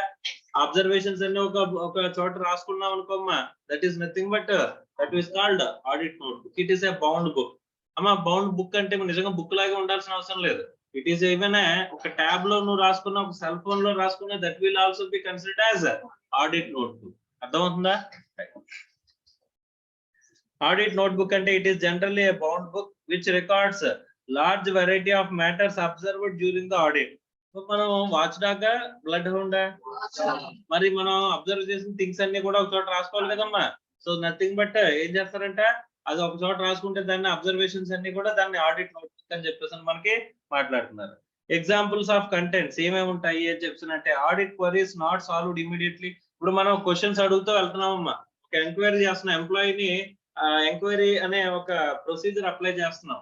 ఓకే, క్వశ్చనేర్ అప్లైస్, క్వశ్చనేర్ ఇచ్చి దాన్ని వాడిని ఒక్కొక్క క్వశ్చన్ కి ఎంక్వైరీ చేసుకుంటూ వెళ్తున్నాం. సో వాడు కొన్ని క్వశ్చన్స్ కి ఆన్సర్ చేశాడు, కొన్ని క్వశ్చన్స్ కి తర్వాత ఆన్సర్ చేస్తాను అన్నాడు. లేకపోతే ఏదో ఎవిడెన్స్ నేను తీసుకోవాలి, అది తెచ్చుకున్న తర్వాత దాన్ని బేస్ చేసుకుని ఆన్సర్ చేస్తాను అన్నాడు. మరి మనం అడిగేసి వదిలేసాం అనుకోమ్మా, ఆ రిజాల్వ్ అవ్వని ఆస్పెక్ట్స్ ఇంకా స్టిల్ పెండింగ్ ఉన్నాయని చెప్పేసి మనకి ఎక్కడ తెలుస్తుంది? ఒక చోట రాసుకుంటేనే తెలుస్తుంది. Yes or no? వీటికి ఈ క్వశ్చన్స్ కి ఆన్సర్ చేయలేదు అని చెప్పేసి రాసి పెట్టుకుంటే కనుక నెక్స్ట్ టైం మళ్ళీ మనం ఈ ఆడిట్ నోట్బుక్ మన దగ్గర ఉందనుకో, నెక్స్ట్ టైం వాడి దగ్గరికి వెళ్ళి ఆ టైం కి పర్టికులర్ గా అపాయింట్మెంట్ టైం తీసుకుని మనం ఆ క్వరీస్ రిజాల్వ్ చేసుకోవాలంటే మన దగ్గర ఏముండాలి? రికార్డ్ ఉండాలి కదమ్మా. ఆ రికార్డ్ ఆఫ్ ఈ ఆస్పెక్ట్స్ ని మనం ఆడిట్ నోట్బుక్ లో రాసుకుంటామంట. irregularities observed during the audit, important information regarding entity not appearing in the accounts, important matters for future reference. ఇవన్నీ కూడా మన అబ్జర్వేషన్స్ అమ్మా, నథింగ్ బట్. సో ఇది ఇంపార్టెంట్ ఆస్పెక్ట్. మనం మర్చిపోకూడదు అనుకుంటే వెంటనే ఏం చేయాలి? ఆడిట్ నోట్బుక్ ఓపెన్ చేసి అందులో రాసుకోండి. జనరల్ అబ్జర్వేషన్స్ అన్ని కూడా మనం ఎక్కడైతే రాసుకుంటామో దాన్ని ఏమంటారమ్మా? ఆడిట్ నోట్బుక్ అంటారు. సార్ ఒక చిన్న ఏం చేస్తున్నానంటే, ఇప్పుడు లూజ్ లీవ్స్ లో మనం మెయింటైన్ చేస్తున్నాం, లూజ్ లీవ్స్ లో రాసుకుంటున్నానంట. లూజ్ లీవ్స్ అంటే పేపర్స్ మీద, విడివిడి పేపర్స్ మీద నేను రాసుకుంటున్నానంట. ఆ పేపర్స్ అన్ని కలిపి నేను ఒక చోట పెట్టుకుంటే that is nothing but audit notebook. అర్థమైందమ్మా? Is it clear or not? Right. అంటే బుక్ అంటే బౌండెడ్ బుక్ కింద ఉండాలి, స్పైరల్ ఉండాలి, ఇవి ఉండాలని కాదమ్మా రిక్వైర్మెంట్. అర్థమైందా? నువ్వు ఎక్కడెక్కడైతే రాసావో అవన్నీ కూడా దాన్ని ఏమంటాం? Audit notebook. Features are usefulness. So it is a permanent record of the auditor which can be referred later on. It contains all the details of work carried out. The work can be linked if concerned assistance is away. It contains all workflow of audit in detail. It can be important defense for the auditor if negligence is brought against him subsequently. ఎప్పుడైనా సరే నువ్వు సరిగ్గా చేయలేదు audit అని అన్నావు అనుకో, ఎవరైనా వచ్చి అన్నారు అనుకో, అప్పుడు ఏం చేస్తాం? మనం డిఫెండ్ చేసుకోవచ్చు కదమ్మా. ఆడిట్ నోట్బుక్ ని చూపించి డిఫెండ్ చేసుకోవచ్చు కదా. బాబు మేము అబ్జర్వేషన్స్ అన్ని రాసుకుంటున్నాము, గ్యాదర్ చేసిన ఇన్ఫర్మేషన్, అన్ఆన్సర్డ్ క్వశ్చన్స్, ఏదైనా ఇంపార్టెంట్ ఏరియాస్ లో ఏదైతే మిస్టేట్మెంట్స్ జరిగాయో ఆ మిస్టేట్మెంట్స్, ఎక్కడెక్కడైతే ఏ ఏరియాస్ ని మేము కాన్సన్ట్రేటెడ్ గా వెరిఫై చేసామో దాంట్లో మేము చేసిన అబ్జర్వేషన్స్, మనం ఎస్కలేట్ చేయాలనుకుంటున్న ట్రాన్సాక్షన్స్, అంటే మేనేజ్మెంట్ కి దో చార్జ్డ్ గవర్నెన్స్ కి చూపించాలనుకుంటాం కదమ్మా. ఆ ఆస్పెక్ట్స్ అన్ని కూడా మనం చూపించుకోవడానికి ఇవన్నీ కూడా మనం ఒక చోట రాసుకుంటున్నాం బాబు. We are maintaining our observations at one place, that is called audit notebook అని చెప్పేసి మనం చూపించచ్చు కదమ్మా. Audit notebook is a guide, defending factor గా ఉంటుందా ఉండదా మనకి? It shows the weakness in client systems, helpful in formulating audit program. It helps in flow up of the work done. ఇవన్నీ కూడా మనకి ఫీచర్స్ అమ్మా. జనరల్ గా మనం ఒక కామన్ సెన్స్ అప్లై చేస్తే ఇందులో మోస్ట్ ఆఫ్ ది ఇప్పుడు టోటల్ గా ఎన్ని ఇచ్చాడమ్మాడు? ఒక 6 ఇచ్చాడా, 6 ఇచ్చాడా? 6 లో ఒక 4 వరకు కామన్ సెన్స్ తో రాసిచ్చాను. రాయచ్చా లేదా? Is it clear or not? So కానీ ఈ ఆస్పెక్ట్స్ ఏవైతే అంటే ఇప్పుడు ఏమంటున్నాడు ఇక్కడ బోల్డ్ చేశాడో వాటిని గుర్తు పెట్టుకుంటే మంచిది. అర్థమైందా? Important advantages of working papers. Advantages అంటే ఏమవుతాయమ్మా? సో సేమ్ ఇక్కడ మనం చెప్పినట్టే, it provide guidance to the audit staff, అంతేనా? So responsibility of the work can be fixed, documentation is kept signed and checked by appropriate person. Okay, తర్వాత act as a defence. ఇప్పుడే మాట్లాడుకున్నాం కదమ్మా, మనం defend చేసుకోవచ్చు. ఆడిట్ నోట్బుక్ కూడా one of the aspect of documentation. అర్థమవుతుందా? So మనం defence కింద ఉపయోగించవచ్చు కదా. అండ్ ఫ్యూచర్ ప్లానింగ్ కి కూడా మనం ఉపయోగించవచ్చు కదమ్మా documentation or working papers. Continuous basis for forming and opinion. ఇప్పుడు మనం ఇది ఈ audit documentation or working papers ని బేస్ చేసుకునే కదమ్మా ఒపీనియన్ అనేది అరైవ్ అవుతాం. ఎస్ఆర్ నో కంక్లూజన్స్ డ్రా చేసేది ఒపీనియన్ అరైవ్ అయ్యేది దేని బేస్ చేసుకుని మనం గ్యాదర్ చేసిన ఎవిడెన్స్ ఏం చేస్తాం, డాక్యుమెంట్ చేస్తాం. డాక్యుమెంట్ చేసిన ఆస్పెక్ట్స్ ని బేస్ చేసుకునే మనం ఒపీనియన్ అనేది అరైవ్ అవుతాం. అంతే కదమ్మా సీక్వెన్స్ మనం మాట్లాడుకున్నది. So helps in seniors to review the work done by assistants. ఇవన్నీ కూడా మనకి ఏంటంటే advantages or important advantages of working papers అని చెప్పేసి అని అంటున్నాడు. Okay, next guidance note on auditor's right if the client and other seeks access to the his documentation. మనకి client గానీ ఎవరైనా కానీ మన దగ్గరకు వచ్చి డాక్యుమెంటేషన్ ఇవ్వు నీదే అని చెప్పేసి అడిగితే ఇచ్చేచ్చమ్మా. మనం ఇవ్వాల్సిన అవసరం ఉందా? క్లయింట్ అడిగినా సరే ఇవ్వాల్సిన అవసరం లేదు. Why? Because it is the property of the auditor అని చెప్పేసి ఎవరు చెప్పారు? ఐసిఐ చెప్పిందమ్మా. అర్థమైందా? సో మనకు కావాలనుకుంటే షేర్ చేయొచ్చు, కానీ మనం కంపల్సరీగా షేర్ చేయాలని చెప్పేసి అంటే మనల్ని ఎవరైనా బలవంత పెట్టగలరా? Auditor's property అంటాడు. Ownership and custody of the working papers rests with the auditor. Thus, it is the auditor's property. Rule of confidentiality. As per SA 200, auditor should not disclose any confidential matters relating to the client to third party unless it is permitted by client or legal or professional duty to disclose. ఈ రెండు కూడా మనం మాట్లాడుకున్నాం కదమ్మా. So ఏ cases లో మనం confidentiality breach చేయగలం అంటే 3 కేసెస్ చెప్పుకున్నామా. ఒకటి క్లయింట్ కన్సెంట్ తీసుకుని, 2 legal duty to disclose, 3 professional duty to disclose. Okay, third can he show working papers to third parties including other auditors? No, otherwise it will be violate the rule of the confidentiality as above. అంటే third పార్టీకి చూపించామంటే కాన్ఫిడెన్షియాలిటీని breach చేసినట్టు. అది client కి చూపించచ్చా? Client కి చూపిస్తే మనం ఏంటంటారు, కాన్ఫిడెన్షియాలిటీ బ్రీచ్ చేసినట్ట.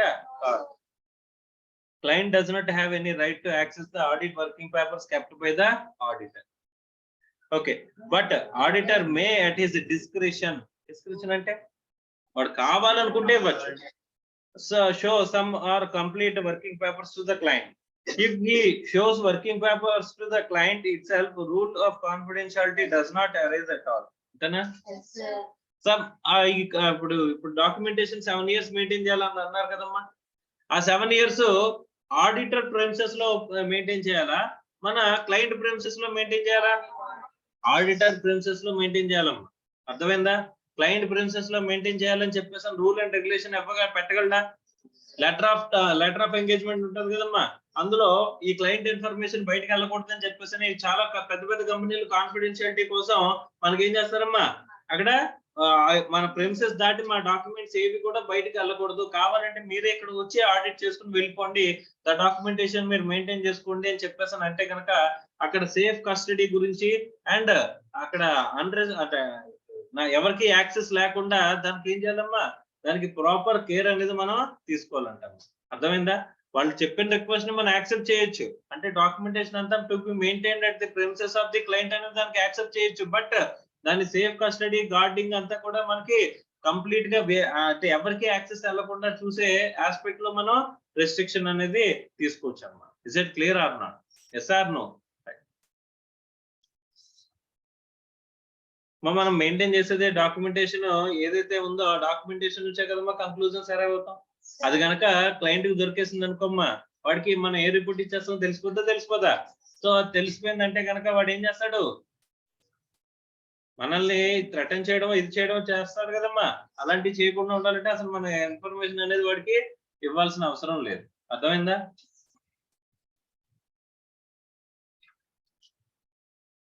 సో నెక్స్ట్ మనం చూసేది స్టాండర్డ్ చూద్దాం, SA 230. ఓకే, SA 230 స్టాండర్డ్ చూసే ముందు ఒక పర్సన్ గురించి మనం మాట్లాడుకోవాలి. అసలు మన డాక్యుమెంటేషన్ ఎందుకు మెయింటైన్ చేస్తున్నాం అని చెప్పేసానంటే వేరియస్ అడ్వాంటేజెస్ మాట్లాడుకున్నాం. అందులో వన్ ఆఫ్ ది అడ్వాంటేజెస్ మనల్ని మనం డిఫెండ్ చేసుకోవడానికి, అంతేనా? వన్ ఆఫ్ ది అడ్వాంటేజ్ ఏంటి? మనల్ని మనం డిఫెండ్ చేసుకోవడానికేనా సార్? ఇక్కడ మనం ఆడిట్ అనేది ప్రాపర్ వేలో మెయింటైన్ చేసాము అంటే by following basic principles governing and audit చేసాము అని చెప్పేసి చెప్పుకోవడానికి, అంటే కనబడడానికి ఎవరికి కనబడేలా చేయాలమ్మా? ఎవరికి సాటిస్ఫై చేయాలి? ఒక లేమ్యాన్ సాటిస్ఫై చేయాలా? ఈ basic principles governing and audit వీడు ఫాలో అయ్యాడని చెప్పేసి ఎవరికి అనిపించాలి? క్లయింట్ కమ్మా. క్లయింట్ కి స్టాండర్డ్స్ ఆన్ ఆడిటింగ్ అవన్నీ తెలుస్తాయా? మరి ఎవరికి అంటే ఇక్కడ చెప్తున్నాడంట an ఎక్స్పీరియన్స్డ్ ఆడిటర్ అంటాడు. ఎవరమ్మా? an experienced auditor. The terminology used in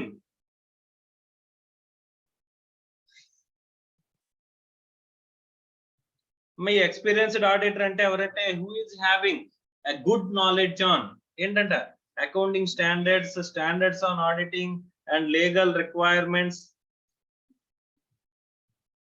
or regulations in all aspects లో ఎవరికంటమ్మా? ఫెయిర్ నాలెడ్జ్ ఉన్న పర్సన్ ని ఏమంటున్నాడమ్మా? Experienced auditor. మనం చేసే డాక్యుమెంటేషన్ ఎవరికి సఫిషియెంట్ గా అనిపించాలి? ఎక్స్పీరియన్స్డ్ ఆడిటర్ కి సఫిషియెంట్ గా అనిపించేలా మనం డాక్యుమెంటేషన్ ప్రిపేర్ చేయాలంట. అది చూసిన experienced auditor yes he has followed the standards on auditing ని కంప్లై చేశాడు, తర్వాత basic principles of governing and audit ని కంప్లై చేశాడు అని చెప్పేసి ఎవరికి అనిపించాలంటమ్మా? ఎక్స్పీరియన్స్డ్ ఆడిటర్ కి అనిపించే విధంగా మనం డాక్యుమెంటేషన్ మెయింటైన్ చేయాలనే రిక్వైర్మెంట్ ఎవరు చెప్తున్నారంటమ్మా? SA 230 చెప్తుందంట. అర్థమవుతుందా? Is it clear or not? అంటే మన డాక్యుమెంటేషన్ లో మనం డిఫెండ్ చేసుకోవాలంటే ఎవరిని దృష్టిలో పెట్టుకుని చేయాలి అని చెప్పేసానంటే ఎక్స్పీరియన్స్డ్ ఆడిటర్ ని బేస్ చేసుకుని మనం వాడికి కనిపించాలంట. Yes they have followed all the requirements, regulations, statutory norms and standards on auditing అన్ని కంప్లై చేసి వీడు ఆడిట్ చేశాడన్న విషయం ఎవరికి కన్వే అవ్వాలంటమ్మా? ఒక ఎక్స్పీరియన్స్ ఆడిటర్ కి తెలిసే విధంగా మనం ఆడిట్ అనేది కండక్ట్ చేయాల్సిన విషయం అనేది చెప్తున్నాడు. Is it clear or not? మా ఎక్స్పీరియన్స్డ్ ఆడిటర్ అంటే అర్థమైందా? ఒకసారి డెఫినేషన్స్ చూద్దామా? దానికంటే ముందు స్కోప్ చూద్దాం. ఫస్ట్ మనం ప్రతి స్టాండర్డ్ కి స్కోపే కదా మనం చూస్తాం. First other SCS and laws and regulations may establish additional documentation requirements. Okay, audit documentation guరించి మాట్లాడుతాం. Nature and purpose of the audit documentation. Audit documentation provide evidence of the auditor's basis for the auditor's report. మా documentation దేని represent చేస్తుంది? Basis ఏ కదా. మనం opinion ఇచ్చాం, conclusion ఇచ్చాం, report ఇచ్చాం, report లో ఏమిస్తాం? మనం కంక్లూజన్ ఇస్తాం. కంక్లూజన్ ఎలా అవుతాం? Based on the documentation maintain కదమ్మా. ఆ డాక్యుమెంటేషన్ లో ఏముంటది? ఎవిడెన్స్ గ్యాదర్డ్ కదమ్మా. So evidence gathered and documentation maintain base చేసుకుని మనం అరైవ్ కంక్లూజన్ అనేది ఉంటుంది. అంటే ఆడిట్ రిపోర్ట్ దేని బేస్ అయి ఉంటుందమ్మా? డాక్యుమెంటేషన్ బేస్ అయి ఉంటుందని చెప్పచ్చా? Evidence that audit was planned and performed in accordance with SCS and applicable legal regulatory requirements అని చెప్పేసి కూడా ఎలా తెలుస్తుంది? మనం ప్లాన్ చేసాము అంటే యాజ్ పర్ మనం స్టాండర్డ్స్ ఆన్ ఆడిటింగ్ ని లీగల్ రిక్వైర్మెంట్స్ ని కంప్లై చేయాలనే బేసిస్ లో మనం ఆడిట్ ని ప్లాన్ చేసాము అని చెప్పేసి ఉద్దేశం ఎక్కడ తెలుస్తుందమ్మా? డాక్యుమెంటేషన్ లోనే కదా. Audit documents serves A number of additional purposes including the following: assisting the engagement team to plan and perform the audit, assisting members of the engagement team responsible for supervision, direct and supervise the audit work. అమ్మా documentation base చేసుకుని మనం supervise చేస్తాం కదమ్మా, review కూడా చేస్తాం కదా. Enabling the engagement team to accountable for the it's work. అమ్మా documentation లో ఎవరెవరు ఏ వర్క్ చేశారో అక్కడ సైన్ ఆఫ్ తీసుకుంటున్నాం అమ్మా. సైన్ ఆఫ్ తీసి ఆ సైన్ ఆఫ్ ని కూడా మనం మెయింటైన్ చేస్తున్నాం. ఇప్పుడు రేపు పొద్దున్న ఏ ఏరియాలో ఉన్న ప్రాబ్లం వచ్చింది అనుకోమ్మా, ఆ పర్టికులర్ ఏరియా ఎవరు చేశారని చెప్పేసి రెస్పాన్సిబిలిటీస్ అసైన్ చేయడానికి అవకాశం ఉంటుందా లేదా? అది ఎక్కడి నుంచి కుదురుతుంది? డాక్యుమెంటేషన్ మెయింటైన్ చేయడంతోనే కదమ్మా కుదురుతుంది. Right. Next, retaining the record of matters continuing the significant to future audits, enabling the conduct of quality control reviews and inspections. ఎక్కడైనా సరే మన quality control reviews and inspections జరిగినాయి అంటే కనుక మనం పెర్ఫార్మ్ చేసింది అంటే టోటల్ గా అన్ని స్టాండర్డ్స్ ని కంప్లై చేసి పెర్ఫార్మ్ చేసామని చెప్పేసి చూపించుకోవడానికి ఏది డెమాన్స్ట్రేట్ చేస్తుంది? Audit document. enabling the conduct of external inspections in accordance with the applicable legal and regulatory or other requirements. ఇప్పుడు NFRA వచ్చిందమ్మా, NFRA వచ్చి నువ్వు ఆడిట్ కరెక్ట్ గా చేసావా లేదా అని చెప్పేసి వెరిఫై చేయాలంటే ఏం చెక్ చేస్తుందమ్మా? మన ఆడిట్ డాక్యుమెంటేషనే కదమ్మా వెరిఫై చేస్తుంది. అమ్మా NFRAకి మనం చూపించాల్సిన ఇక్కడ క్లయింట్ ఇన్ఫర్మేషన్ డిస్క్లోజ్ చేయాల్సిన అవసరం ఉందా లేదంటే it is legal requirement to do so, అంతేనా?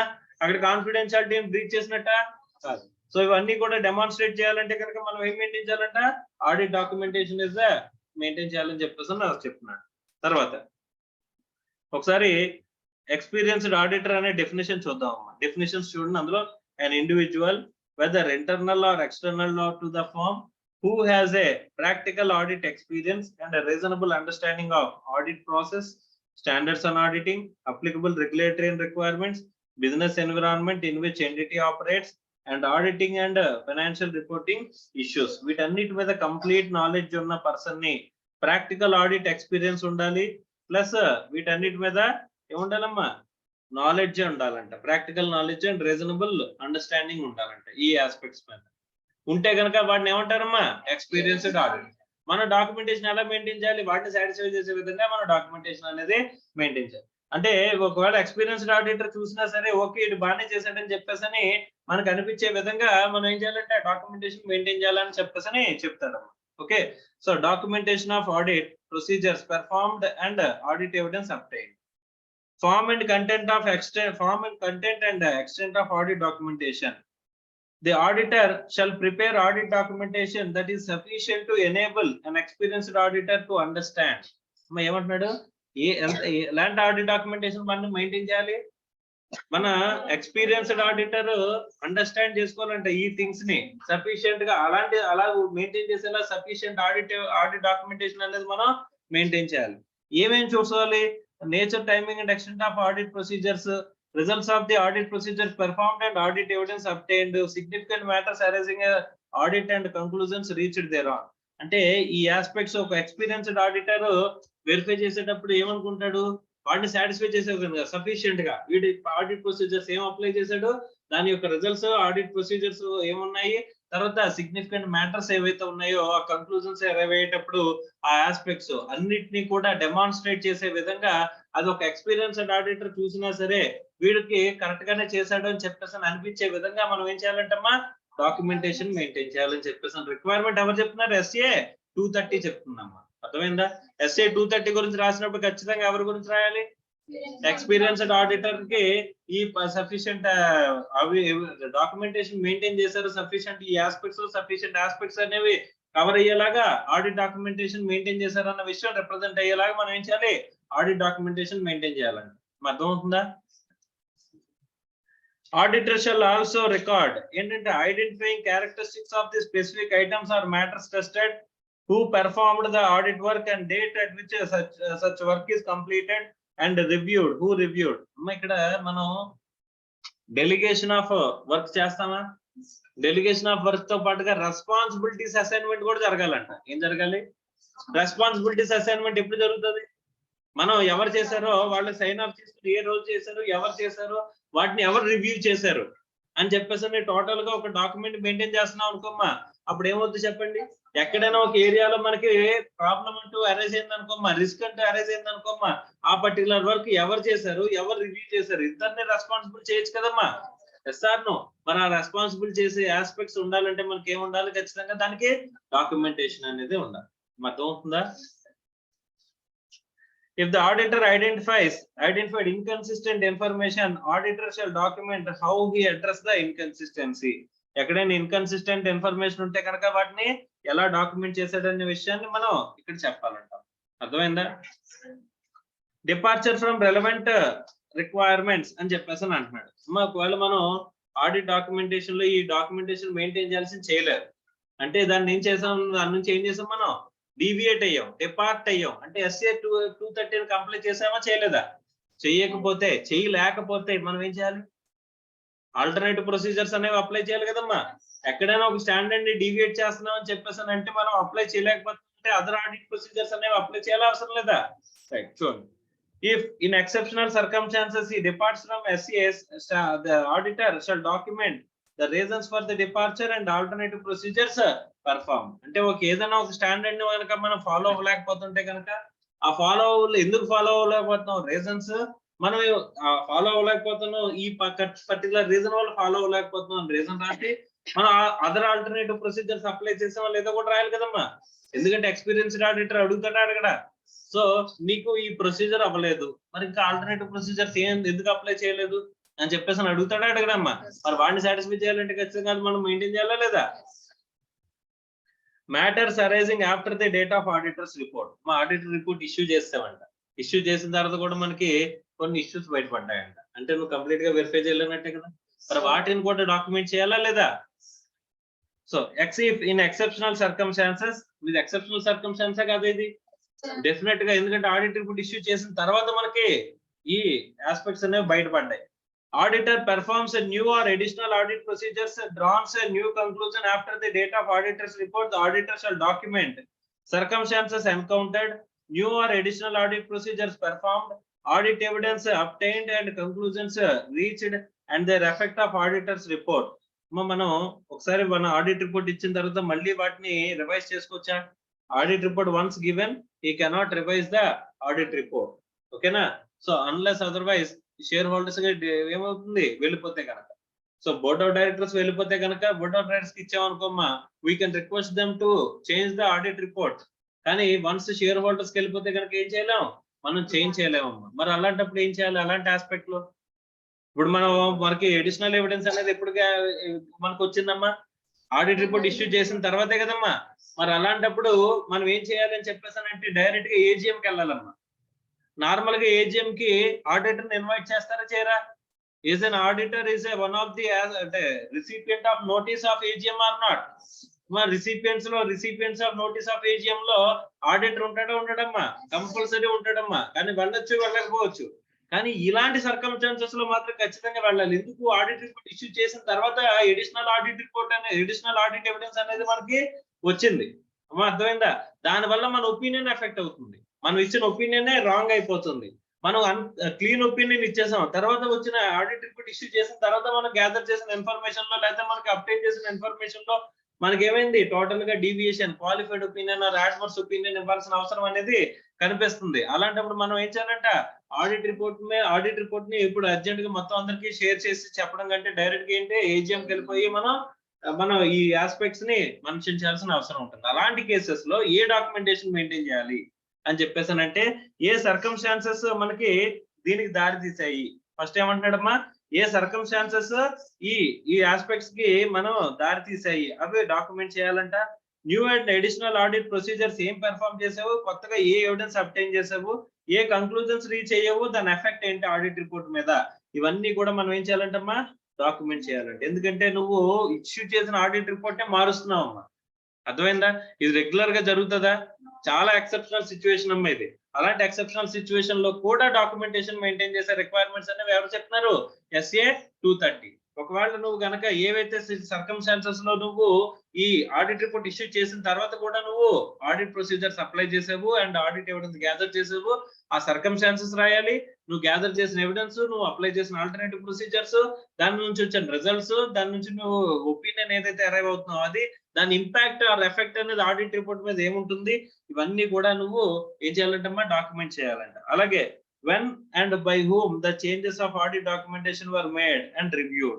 ఎవరెవరు డాక్యుమెంటేషన్ ని రివ్యూ చేశారు, ఎవరో డాక్యుమెంటేషన్ ని మెయింటైన్ చేశారు, చేంజెస్ చేశారు, అవన్నీ కూడా మనం డాక్యుమెంట్ చేయాల్సిన అవసరం అనేది ఉంటుందండి. ఇప్పుడు ఇది exceptional circumstances where audit report అనేది ఇష్యూ చేసిన తర్వాత, అర్థమవుతుందా.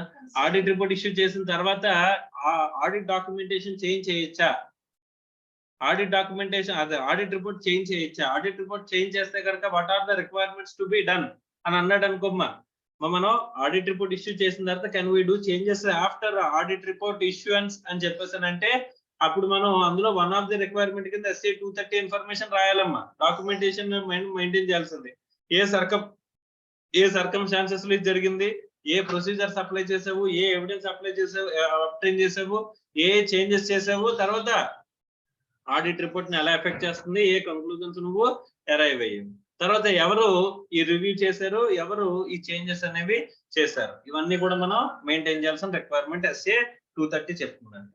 Assembly of final audit file. The auditor shall assemble the audit documentation in an audit file and complete the administrative process of assembling the audit file on a timely basis after the date of audit report. Once audit report issue చేసిన తర్వాత total గా documentation అంతా కూడా మనం ఏం చేయాలి, ఒక sequential order లో పెట్టేసి మనం ఆడిట్ ఫైల్ కింద permanent audit file, current audit file కింద డిఫరెన్షియేట్ చేసి పెట్టేయాలంట. After assembly, auditor shall not delete audit documentation before the end of its retention period. Retention period ante 7 years. As per ICA kadamma norms prakaram. Identidi audit documentation. Okay. So total ga audit documentation gurinchi ardhamaindamma. Next మనం చూడబోయేది ఏంటంటే audit evidence. ఏంటది? Audit evidence.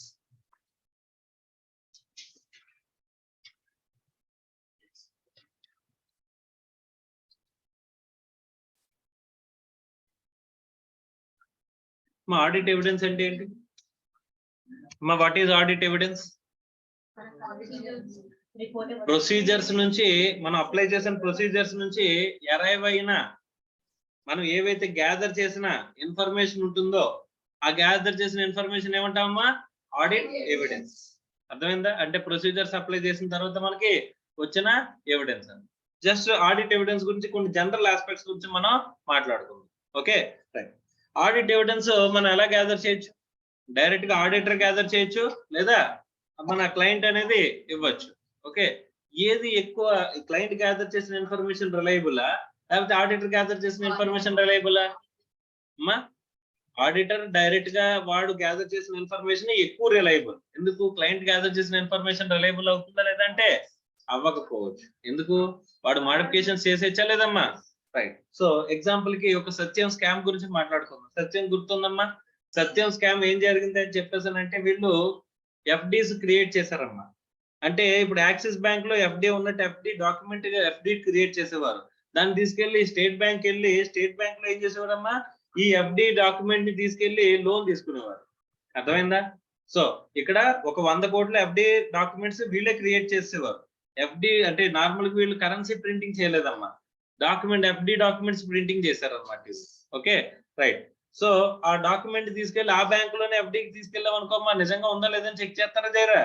So check చేస్తారని చెప్పేసి document FD document తీసుకెళ్లి పక్క bank లో మనం ఏం చేసేవారు? వీళ్ళు లోన్ తీసుకునేవారు.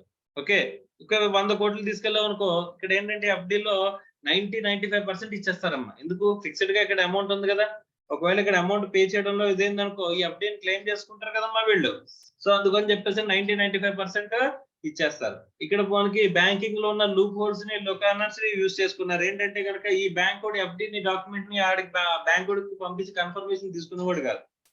అర్థమైందా? Is it clear or not? So ఇప్పుడు ఏంటంటే ఈ లోన్స్ వచ్చాయి కదా, ఇప్పుడు లోన్స్ అనేది బ్యాంక్ లోంచి ఇక్కడికి వచ్చేసాయి. దేనికి అగ్నెస్ట్ గా వచ్చిందమ్మా? ఎఫ్డీస్ కి అగ్నెస్ట్ గా వచ్చింది. ఓకే, సో ఆడిటర్ ఏం చేశాడంటే డైరెక్ట్ గా బ్యాంక్ కి ఈ లోన్స్ ఎలా ఇచ్చారు, ఏ బేసిస్ లో ఇచ్చారు, ఏ ఎఫ్డీ డాక్యుమెంట్స్ బేస్ చేసుకుని ఏ సెక్యూరిటీ తీసుకుని ఇచ్చారు అని చెప్పేసి ఆ లోన్ బ్యాలెన్సెస్ ఎంత అని చెప్పండి అని చెప్పేసి ఏం చేశాడంటమ్మా వీడు బ్యాంక్స్ కి రాశాడు. ఓకే, మీ పేరు మీద ఇక్కడ ఈ బ్యాంక్ మీ బ్యాంక్ లో ఉన్న ఎఫ్డీస్ ఇన్ఫర్మేషన్, తర్వాత లోన్స్ ఇన్ఫర్మేషన్ ఇవన్నీ కూడా ఇవ్వండి అని చెప్పేసి ఆడిటర్ ఎవరికి రాశాడు? బ్యాంక్ కి రాశాడు. దీన్ని ఎక్స్టర్నల్ కన్ఫర్మేషన్ అంటారు. డైరెక్ట్ గా address to the auditor address చేయండి అని చెప్పేసి ఏం చేశారమ్మా? ఇక్కడ ఎక్స్టర్నల్ కన్ఫర్మేషన్ ప్రొసీజర్ అనేది ఫాలో అయ్యాడు. అర్థమైందా? ఇది కూడా డాక్యుమెంటేషన్ కదా. రైట్, ఎవిడెన్సే కదా ఇది, ఎక్స్టర్నల్ ఎవిడెన్స్. ఓకే, అయితే వీళ్ళు ఏం చేశారంటే కరెక్ట్ గా ఆడిటర్ కి రీచ్ అయ్యే పాయింట్ లో పోస్ట్ మ్యాన్ పట్టుకునేవారమ్మా. ఓకే, పోస్ట్ మ్యాన్ పట్టుకుని వీడి కన్ఫర్మేషన్స్ బ్యాంక్ కూడా కన్ఫర్మేషన్ ఇస్తాడు కదా. వీడు ఏ లెటర్ అడిగాడో తెలుసుకుని వాడు ఏంటంటే ఆడి కన్ఫర్మేషన్ బ్యాంక్ ఫార్మాట్ లో బ్యాంక్ లెటర్ హెడ్ మీద బ్యాంక్ స్టాంప్ తో వీడు ఒక కన్ఫర్మేషన్ రెడీ చేసేవాడు. ఓకే, వాడు ఏం చేశాడంటే ఈ పేపర్ ఇది పోస్ట్ మ్యాన్ కి ఈ పేపర్ బదులు ఈ కవర్ ఇవ్వని చెప్పేసి చెప్తే వాడు వెళ్ళి డెలివరీ చేసేవాడు. ఓకే, సో టోటల్ గా ఆడిటర్ ఏం చేసేవాడమ్మా? ఇజే ఒకసారి ఇక్కడ ఏం జరిగింది టోటల్ ఇన్ఫర్మేషన్ అంతా కూడా బ్యాంక్ కూడా ఇచ్చినట్టే ఉంది. సో కన్ఫర్మేషన్స్ వచ్చాయి కదా బ్యాంక్ దగ్గర నుంచి, అలా చేసేవారమ్మా. సో ఒక కేసు ఒకసారి ఏం జరిగిందంటే బ్యాంక్ కోడ్ లెటర్ వెళ్ళిపోయింది, ఈ క్లయింట్ ఇచ్చిన లెటర్ కూడా వెళ్ళిపోయింది అమ్మా ఆడిటర్ కి. ఓకే, ఆడిటర్ ఏం చేశాడు తెలుసా? 2 ఫైల్లో పెట్టేశాడు. మన సత్యం ఆడిటర్ గారు ఏం చేశారంటే 2 ఫైల్లో పెట్టేశారు. 2 ఫైల్లో పెట్టి మా కంపెనీ పంపించిన లెటర్ చూసారా, దాన్ని కన్ఫర్మేషన్ కింద తీసుకుని ఆడిట్ క్లోజ్ చేస్తాడమ్మా. ఓకే, సో సత్యం కుంభకోణం జరిగిన తర్వాత ఏం జరిగిందంటే, ఇప్పుడు ఫారెన్సిక్ ఆడిట్ వస్తుంది కదమ్మా, ఆ ఇన్వెస్టిగేషన్ టీం వస్తుంది కదా, ఆ ఇన్వెస్టిగేషన్ టీం వచ్చి ఈ ఫైల్ ని వెరిఫై చేసినప్పుడు ఇటు బ్యాంక్ కోడ్ పంపించిన డైరెక్ట్ కన్ఫర్మేషన్స్, ఈ కంపెనీ కోడ్ ఇచ్చిన ఈ డూప్లికేట్ కన్ఫర్మేషన్స్ రెండు కూడా ఫైల్ లో దొరికాయి. అందువల్ల మాత్రమే ఏం జరిగిందంటమ్మా, ఆయన మీద యాక్షన్ అనేది తీసుకోవాల్సిన అవసరం అనేది వచ్చిందంట. అర్థమైందా? Is it clear or not? Right. So ఆ ప్రకారంగా అక్కడ ఆడిటర్ ని గిల్టీ ఆఫ్ ప్రొఫెషనల్ మిస్కాండక్ట్ అని చెప్పేసి అని అక్కడ ఆయన మీద ఆయన టోటల్ గా మెంబర్షిప్ బ్యాన్ చేయడం జరిగింది. Is it clear or not? So ఇప్పుడు చెప్పండి, external confirmation is more reliable or internal evidence? అంటే external evidence is more reliable than internal evidence. ఒకటి డైరెక్ట్ గా ఆడిటర్ గ్యాదర్ చేసిన ఇన్ఫర్మేషన్ అనేది ఎవిడెన్స్ అనేది మోర్ రిలయబుల్ దాన్ క్లయింట్ ఇచ్చిన information. అలాగే external evidence is more reliable than internal evidence. అర్థమైందమ్మా? Is it clear or not? Right. So audit evidence ఎన్ని రకాలుగా అప్టైన్ చేయొచ్చు మనం? ఆడిట్ ఎవిడెన్స్ ని ఎన్ని రకాలుగా మనం అప్టైన్ చేయొచ్చు అని చెప్పేసి అంటే ఎన్ని వేస్ లో అప్టైన్ చేయొచ్చు అంటే, ఇప్పుడు ఫిజికల్ వెరిఫికేషన్ చేస్తున్నారమ్మా, ఫిజికల్ వెరిఫికేషన్ చేస్తున్నారు, కౌంటింగ్ చేస్తున్నారు. మరి జస్ట్ మనం ఏం చేస్తాం, అబ్జర్వ్ చేస్తున్నాం. ఓకే, కౌంటింగ్ టోటల్ గా ఎంత ఉన్నాయి, వీళ్ళు కరెక్ట్ గా చేస్తున్నారా లేదని చెప్పి. ఇదేంటిది? Visual evidence. అంతేనా? Is it clear or not? So తర్వాత ఎంప్లాయీస్ దగ్గర నుంచి మనం ఏం చేస్తున్నాం, ఎంక్వైరీ చేస్తున్నాం. అదేంటిది? Oral evidence. అర్థమైందా? సో అలా కాకుండా సమ్ డాక్యుమెంట్ అనేది డెలివరీ చలాన్స్ అయ్యి అప్టైన్ చేస్తున్నాం. ఇదేంటిది? Documentary evidence. అంతేనా? సో అలా ఆడిట్ ఎవిడెన్స్ అనేది ఎన్ని రకాలుగా గ్యాదర్ చేయొచ్చు, ఏ ఆడిట్ ఎవిడెన్స్ అనేది రిలయబుల్, ఏ ఆడిట్ ఎవిడెన్స్ అనేది నాట్ రిలయబుల్, ఈ ఆస్పెక్ట్స్ అనేది ఒకసారి చూద్దామమ్మా.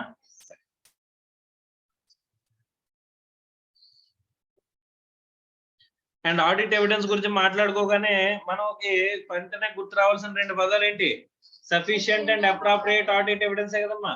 Auditor should obtain sufficient and appropriate audit evidence అని అనుకున్నాం లేదా? What is sufficiency? Quantity. Appropriateness quality అని చెప్పేసి మనం మాట్లాడుకున్నాం లేదమ్మా? చూడండి మీనింగ్ అంటే ఇక్కడ మా ఆడిట్ ఎవిడెన్స్ అనగానే దానికి సపరేట్ స్టాండర్డ్ ఉందమ్మా. స్టాండర్డ్ చూసే ముందు ఒక బేసిక్ ఆస్పెక్ట్స్ కొన్ని చూసిన తర్వాత మనం వెళ్దాం. ఓకే, తర్వాత meaning of the audit evidence. Audit evidence refers to any information obtained by auditor so that he can draw the conclusions and express opinion on the financial statements. మన sequence లో audit evidence ని base చేసుకునే కదమ్మా conclusions arrive అవుతున్నాం. Audit evidence ని document చేసిన audit evidence ని base చేసుకుని ఒపీనియన్ అనేది అరైవ్ అవుతున్నావా, కంక్లూజన్స్ అనేది రీచ్ అవుతున్నావా, కంక్లూజన్స్ నే కదమ్మా రిపోర్టింగ్ లో ఇస్తున్నాం. సీక్వెన్స్ గురించి మాట్లాడుకున్నావా లేదా? ఆ సీక్వెన్స్ లో అంటే దేని బేస్ చేసుకుని ఒపీనియన్ అనేది ఇస్తున్నా, ఎవిడెన్స్ ని బేస్ చేసుకునే కదా. What is your basis of your opinion అని చెప్పేసి అంటే ఏమంటారమ్మా? ఆడిట్ ఎవిడెన్సే కదా. Sufficient and appropriate audit evidence. Auditor should obtain sufficient and appropriate audit evidence. Sufficiency refers to quantum and appropriate refers to quality. Okay, right. Sir, sufficiency and appropriateness ni decide chese factors enti? Amma idi sufficient a kada, ఇది అప్రాప్రియేటా కాదా అని decide చేసే factors ఏంటి? Purely based on professional judgement. కానీ ఏ aspects ని base చేసుకుని professional judgement తీసుకుంటాం మనం అంటే మెటీరియల్ ఐటమ్సా కాదా, అండ్ దాంట్లో ఇన్వాల్వ్ అయిన రిస్క్ ఆస్పెక్ట్స్ చూస్తాం, మెటీరియాలిటీని కన్సిడర్ చేస్తామా, అందులో ఉన్న రిస్క్ ఆస్పెక్ట్స్ ని కన్సిడర్ చేస్తామా, possibility of fraud and errors ని కన్సిడర్ చేస్తామా, ఈ అన్ని ఆస్పెక్ట్స్ ని కన్సిడర్ చేసి మనం ఏం చేస్తామమ్మా, is it sufficient or not, అమ్మ ఈ పర్టికులర్ ట్రాన్సాక్షన్ వెరిఫై చేయడానికి ఈ సపోర్టింగ్ డాక్యుమెంటేషన్ సరిపోతుందా లేదా అని చెప్పేసి మనం చూడమమ్మా. మరి అలాంటి బేసిస్ ఆఫ్ ఇన్ఫర్మేషన్ ఏంటి, బేసిస్ ఆఫ్ ఆస్పెక్ట్స్ ఏం కన్సిడర్ చేయాలి, what are the determinants of sufficiency and appropriateness అని అడుగుతాడు. ఆడిట్ ఎవిడెన్స్ లో ఇది సఫిషియంట్, ఇది అప్రాప్రియేట్ అని చెప్పేసి డిటర్మైన్ చేసే ఫ్యాక్టర్స్ ఏముంటాయి అని చెప్పేసి అంటే ఇప్పుడు ఈ ఆస్పెక్ట్స్ అన్ని రాయాలమ్మా. ఏంటవి? ఒకటి చూడండి, ఫస్ట్ చూడండి, determination of risk. Risk is the one of the determinant for sufficiency and appropriateness. Tarvata fraud and error detected by the auditor, the results of the audit procedures, that is any fraud or error detected, materiality of item, type of information, experience and trend. ఇవన్నీ కూడా మనకి అంటే previous experience మీద కూడా మనం sufficiency appropriateness decide చేసేయగలమా కదమ్మా. So last 10 ఏళ్ల బట్టి ఆడిట్ చేస్తున్నాం, ఈ ఆస్పెక్ట్ లో ఇంతకు మించి ఉండదని చెప్పేసి తెలుస్తుందా తెలీదా మనకి. తెలుస్తుంది అనుకుంటే మనం గ్యాదర్ చేసిన ఎవిడెన్స్ ఎంతవరకు గ్యాదర్ చేస్తే సరిపోతుందనే ఎక్స్పీరియన్స్ వస్తుందా లేదమ్మా. అంటే experience is also one of the factor to decide sufficient and appropriate. Okay, అలాగే trend of accounting ratios. Last నేను సాలరీస్ టు రేషియో చూసాను, 1% ఉంది, ఇప్పుడు ఎంత ఉంది, 1.1% ఉంది. సో అండ్ ఎవ్రీ ఇయర్ 10% మనకి చేంజ్ అవుతుంది, ఆ 10% చేంజ్ అయింది అంటే దాని వల్ల కూడా మనం ఏంటి, yes this is the sufficient evidence that ఇందులో ట్రాన్సాక్షన్స్ మ్యాపింగ్ జరుగుతుంది అని చెప్పేసి చెప్పొచ్చు కదమ్మా. లాస్ట్ ఇయర్ రెంట్ ఉంది, దాని అగ్రిమెంట్ ని బేస్ చేసుకున్నాం, అదే రెంట్ కొంచెం ఇక్కడ ఎస్కలేషన్ క్లాజ్ తో పెరిగింది, ఎస్కలేషన్ క్లాజ్ అగ్రిమెంట్ లో ఉంది, అంటే దాని ట్రెండ్ చూస్తే కనుక ఎంత ఇంక్రీజ్ అవ్వాలో ఉంది కదమ్మా.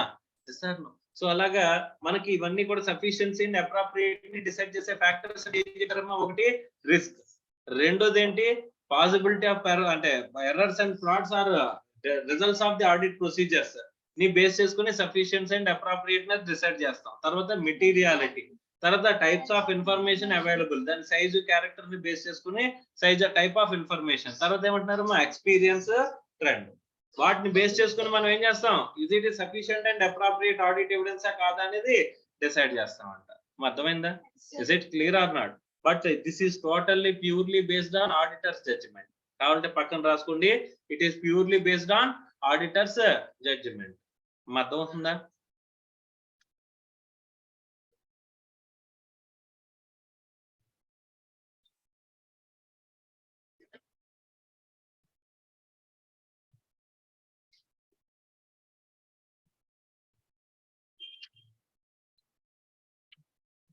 Shall we move forward?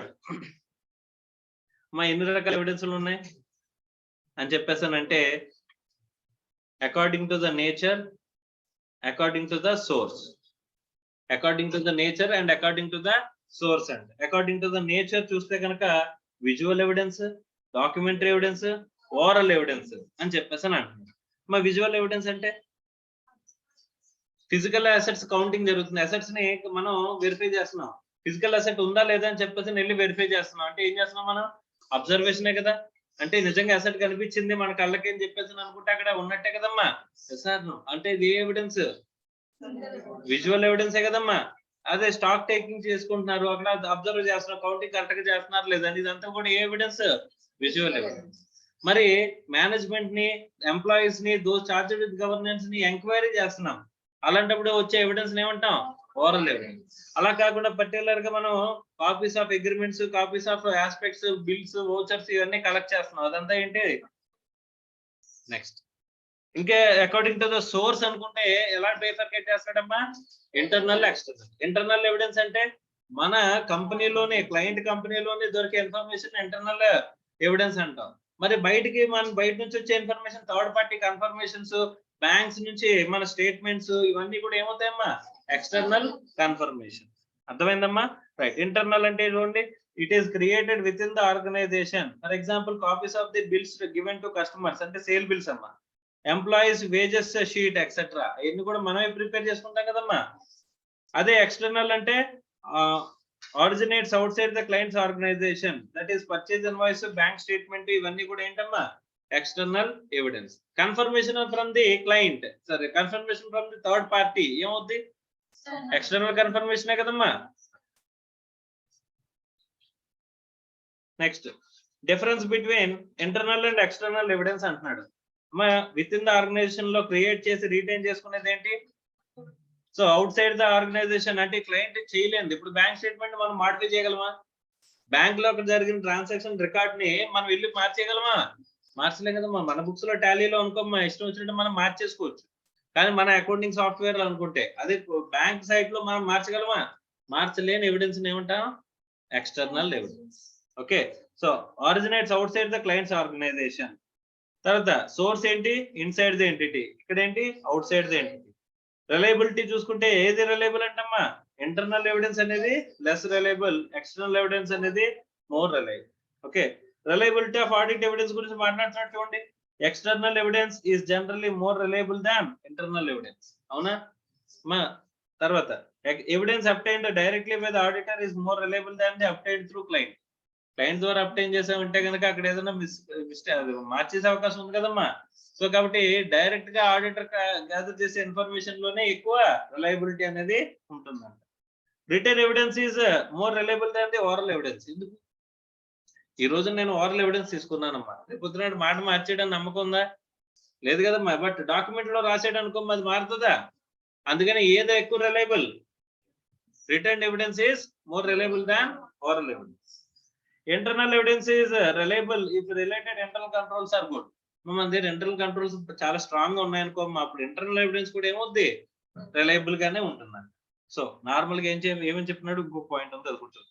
Evidence procured by original document is more reliable than those provided by photocopies or digitalised documents. Okay, అంటే టోటల్ గా మనకి రిలయబిలిటీ గురించి మాట్లాడితే ఎక్స్టర్నల్ ఎవిడెన్స్ ఎక్కువ రిలయబుల్, ఇంటర్నల్ ఎవిడెన్స్ ఎక్కువ reliable? External evidence is more reliable than internal. Internal evidence కూడా reliable ఎప్పుడు? Internal controls బాగుంటే కనుక. అర్థమైందా?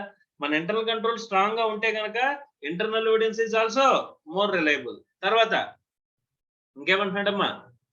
సో ఒరిజినల్ మనం ఆడిటర్ డైరెక్ట్ గా గ్యాదర్ చేసిన ఇన్ఫర్మేషన్ రిలయబుల్, క్లయింట్ ద్వారా సంపాదించిన ఇన్ఫర్మేషన్ రిలయబుల్? ఆడిటర్ డైరెక్ట్ గా గ్యాదర్ చేసిన ఇన్ఫర్మేషన్ అనేది రిలయబుల్. తర్వాత written document, written evidence is more reliable than oral evidence. అర్థమైందమ్మా? సో అలాగే original document is more reliable than digitalized document or photocopy అని చెప్పాడు. Is it clear or not? Next మా consistency of evidence. మనం రకరకాల ఒకే aspect మీద 2-3 ఎవిడెన్స్లు gather చేసాం అనుకో, 2-3 కూడా 2-3 రిజల్ట్స్ ఇచ్చాయంట. అర్థమైందా? అంటే అన్ని ఒకటే చూపిస్తున్నాయి అనుకో, మా కన్సిస్టెంట్ గా ఉన్నట్టేనా? మరి రెండు ఎవిడెన్స్లు గ్యాదర్ చేశాను, 2 రకాలుగా చూపిస్తుంది అంటే అక్కడ ఏదో సంథింగ్ ఫిష్ ఉన్నట్టే కదమ్మా. అక్కడ మనం అది కరెక్ట్ కాదని తెలుసుకోవాలంటే ఈ ఎవిడెన్స్లు బేస్ చేసుకుని వెళ్ళగలమా? వెళ్ళలేం కదమ్మా. అలాంటప్పుడు ఏం చేయాలి మనం? ఫర్దర్ ఆడిట్ ప్రొసీజర్స్ అప్లై చేయాల్సిన నీడ్ ఉందా లేదా ఇక్కడ? చూడండి, consistency of evidence. The audit evidence obtained through different sources of the different nature should be ఎలా ఉండాలంట? కన్సిస్టెంట్ గా ఉండాలి. మనం ఒకే ట్రాన్సాక్షన్ జరిగినప్పుడు various aspects various procedures apply చేయడం ద్వారా గ్యాదర్ చేసిన ఎవిడెన్స్ ఎలా ఉండాలంట? కన్సిస్టెంట్ గా ఉండాలంట. ఒకవేళ ఇన్కన్సిస్టెంట్ గా ఉంటే అప్పుడు ఏం చేయాలి చెప్పినట్టు, if there is an inconsistency among the evidence related to the single item, auditor should have perform ఏం చేయాలంట? Additional procedures to resolve inconsistency. అర్థమవుతుందా? తర్వాత procedures to be applied, so procedures to obtain audit evidence అని చెప్పేసి అంటున్నాడు. Next దానికంటే ముందు అసలు ప్రొసీజర్స్ ఎన్ని రకాలు ఉన్నాయి టోటల్ గా చూద్దామా? ఆడిట్ ప్రొసీజర్స్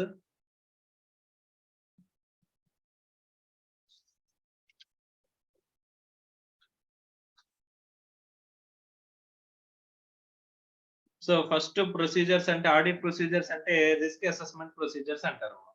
ఏంటవి? Risk assessment procedures. సో ఇది అదర్ ప్రొసీజర్స్ అంటారు, అదర్ ప్రొసీజర్స్. మరి రిస్క్ అసెస్మెంట్ గురించి నిన్న ఒక స్టాండర్డ్ గురించి మాట్లాడుకున్నాం. SA 315 will deal with the risk assessment, identification and assessment of the risk or risk assessment procedures అని చెప్పేసి మనం మాట్లాడుకున్నాం. సో ఇదంతా కూడా SCS 315 లో నేర్చుకున్నాము. ఈ అదర్ ప్రొసీజర్స్ ఉన్నాయి కదమ్మా. ఈ అదర్ ప్రొసీజర్స్ లో ఎన్ని రకాలంట? 2 రకాలంట. ఒకటేంటి? Compliance procedures, substantive procedures. మా ఇంటర్నల్ కంట్రోల్స్ ని వెరిఫై చేసే ప్రొసీజర్స్ ఏమంటామమ్మా? Compliance procedures. ట్రాన్సాక్షనల్ వెరిఫికేషన్ అనేది జరిగేదాన్ని ఏమంటాం? Substantive procedure. ఈ సబ్స్టాంటివ్ ప్రొసీజర్స్ మళ్ళీ ఫర్దర్ గా డివైడ్ అవుతాయంట.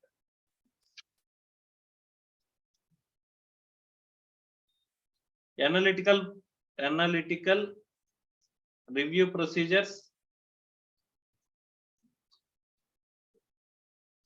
రెండోది టెస్ట్ ఆఫ్ డీటెయిల్ అంటారమ్మా. Test of detail.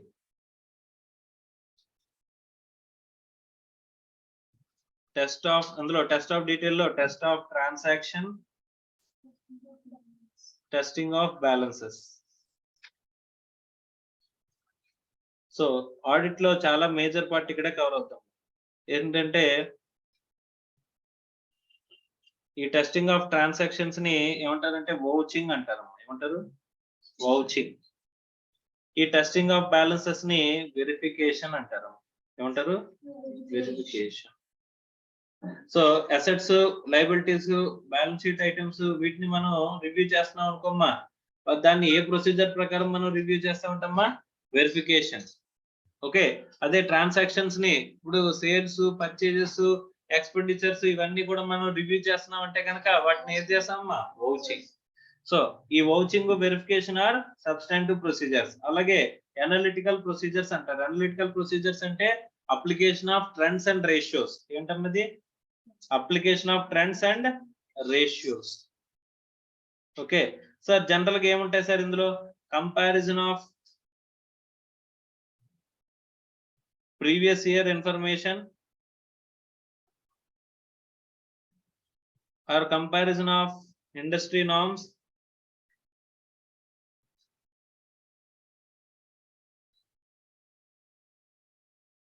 మనం ఇండస్ట్రీతో పోలిస్తే, అంటే ఇండస్ట్రీలో ఉన్న యావరేజ్ బ్యాలెన్సెస్ తో పోలిస్తే మన పర్సంటేజ్ అనేది ఎక్కడ ఉందమ్మా?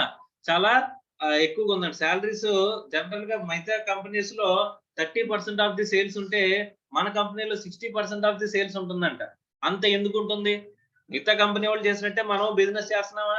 మరి వాళ్ళకేమో 30% ఆఫ్ ది సేల్స్ ఏమో సాలరీ కాంపోనెంట్ గా ఉంటే 60% ఆఫ్ ది సేల్స్ మన దగ్గర కాంపోనెంట్ గా ఉంటుందంటే అక్కడ ఏదో ఫిషీగా ఉన్నట్టే కదమ్మా. అది కంపారిజన్ చేయాలి అని చెప్పేసి చేయాలంటే అక్కడ మనం ప్రొసీజర్స్ అప్లై చేయాలంటే కనుక మనం ఫస్ట్ తెలుసుకోవాలా. ఆ తెలుసుకోవడానికి అప్లై చేసే ప్రొసీజర్స్ ఏమంటామమ్మా? Analytical procedures. ఈ కంపారిజన్స్, ఈ ట్రెండ్స్, మన రేషియోస్ ఇవన్నీ చూసి ఫాలో అవుతూ చేస్తున్నాం అనుకోమా, దాన్ని ఏమంటాం? అనలిటికల్ రివ్యూ ప్రొసీజర్స్ అంటాం. Analytical review procedures also part of substantive procedures. అర్థమవుతుందా? So substantive procedures consists of what? Test of detail. Test of details consists of test of transactions and test of balances. Test of transactions called vouching and testing of balances called verification. అర్థమైందా? ఇప్పుడు bank లో balance అని చెప్పేసి certain amount వేశారు. ఆ bank statement తెప్పించుకుని ఆ balance verify చేశాను అంటే ఏం చేసినట్టమ్మా నేను? Testing of balance, verification. So creditors అని చెప్పేసి ఒక అమౌంట్ రాశారు, ABC and co certain amount 15,50,690 రూపాయలని మన బుక్స్ లో క్రెడిటర్ కింద కనిపిస్తుంది. వాడికి నేను ఒక లెటర్ రాశాను, బాబు మీ బుక్స్ లో మా ఎంటిటీ యొక్క, మా క్లయింట్ ఎంటిటీ యొక్క బ్యాలెన్స్ ఎంతో నువ్వు నాకు కన్ఫర్మ్ చెయ్యి అని చెప్పేసి రాశానమ్మా. ఓకే, సో అప్పుడు వాడు 16,49,852 అని చెప్పేసి రాశాడు. మన అమౌంట్ కి వాళ్ళ అమౌంట్ కి డిఫరెన్స్ ఉన్నదా లేదా? ఆ డిఫరెన్స్ ఉందని చెప్పేసి మనం గ్యాదర్ చేసిన ఎవిడెన్స్ మనం ఏం చేసినట్టమ్మా? టెస్టింగ్ ఆఫ్ బ్యాలెన్సెస్, వెరిఫికేషన్ కదా ఇది కూడా చేసింది. Yes or no? దానికోసం obtaining of information, external evidence కి నేను వెళ్ళాను. అర్థమైందా? Is it clear or not? ఈ ప్రొసీజర్స్ అన్ని అప్లై చేయడం ద్వారా మనం ఏం గ్యాదర్ చేస్తాం? అసలు ఈ ప్రొసీజర్స్ అన్ని ఎందుకు మాట్లాడుకుంటున్నాం అంటే ఈ ప్రొసీజర్స్ అన్నిటి ద్వారా మనం ఏం చేస్తాం? we will gather audit evidence. ఈ ఎవిడెన్స్ ని బేస్ చేసుకొని మనం ఏం చేస్తాం? కంక్లూజన్స్ డెరైవ్ అవుతాం కదమ్మా. కంక్లూజన్స్ ఏం చేస్తాం? మళ్ళీ మనం రిపోర్ట్ చేస్తాం, అంతేనా? ఒపీనియన్ కింద మనం ఏం చేస్తాం? రిపోర్ట్ చేస్తాం లేదా? సరే, రైట్. సో ఈ ఎవిడెన్స్ గ్యాదర్ చేయడానికి ఈ ప్రొసీజర్స్ అన్ని మనం అప్లై చేయాలండి. అర్థమైందా? కంప్లైన్స్ ప్రొసీజర్ ఏం మాట్లాడుతున్నాడమ్మా? Compliance procedure. Compliance procedures are performed to check. దేనికమ్మా? ఏం చెక్ చేస్తాం అనుకున్నాం? Compliance procedures are to check ఏమంటున్నాడు? Designing, operating effectiveness and continuity of internal control system.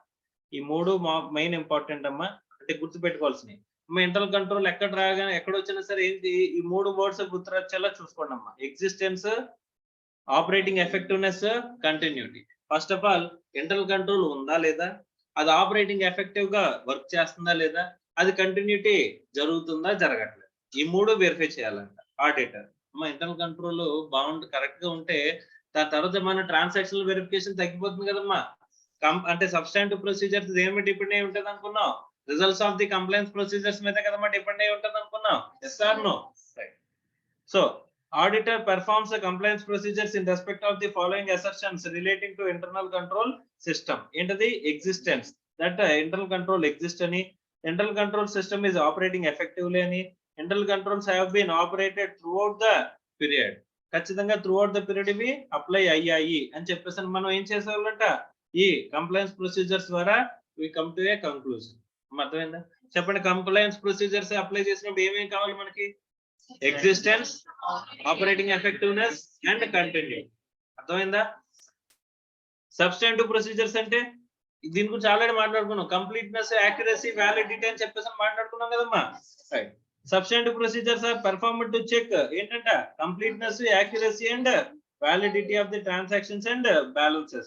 Auditor substantive procedures in respect of following assertions relating to data procured by accounting system.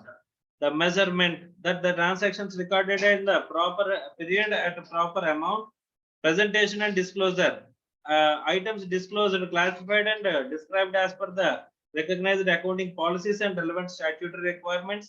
Completeness, there is no unrecorded assets or liabilities transaction. Occurrence, transactions or events took place which pertains to the entity during the relevant period. Valuation, ante మనం books లో value చేస్తాం కదమ్మా. assets or liabilities is recorded at appropriate carrying value. Existence, so asset or liability exists at the given date. Rights and obligations, the right of the entity and liability of the obligation of an entity given date. ఇవన్నీ కూడా మనకి ఏంటి substantive procedures లో మనం follow అవ్వాల్సిన aspects. అర్థమైందా? So ఇప్పుడు మనం నెక్స్ట్ చూసేది ఏంటంటే డైరెక్ట్ గా ఎస్ఏ 500 ఆడిట్ ఎవిడెన్స్ స్టాండర్డ్ చూద్దాం. మనం sufficient and appropriate audit evidence అనేది గ్యాదర్ చేసాము అని చెప్పేసి అనడానికి ఏ ఫ్యాక్టర్స్ ని బేస్ చేసుకుని చెప్తామమ్మా? Risk, materiality, trend, experience, type of information, fraud and error. వీటిని బేస్ చేసుకుని మనం చెప్తాం కదమ్మా ఏంటి సఫిషియంట్ అండ్ అప్రోప్రియేట్ ఆడిట్ ఎవిడెన్సే కాదా అని చెప్పేసి అని. మరి అప్టైన్ చేసే మెథడ్స్ ఏమున్నాయి అంటే అప్లై చేసే ప్రొసీజర్స్ ఉన్నాయి, ప్రొసీజర్స్ తెలుసు, కానీ ఏ మెథడ్స్ ని అప్లై చేసి మనం ఈ ఎవిడెన్స్ ని అప్టైన్ చేస్తాం అని చెప్పేసానంటే there are certain methods like ఏమున్నాయంటమ్మా? సఫిషియంట్ అప్రోప్రియేట్ ఆడిట్ ఎవిడెన్స్ ని ఇక్కడ జాగ్రత్తగా చూడండి. ఈ ఒక్క క్వశ్చన్ కి ఒకటి ఆన్సర్ చేసేకండి. సఫిషియంట్ అప్రోప్రియేట్ అని చెప్పేసి వాట్ ఆర్ ద అక్కడ మనం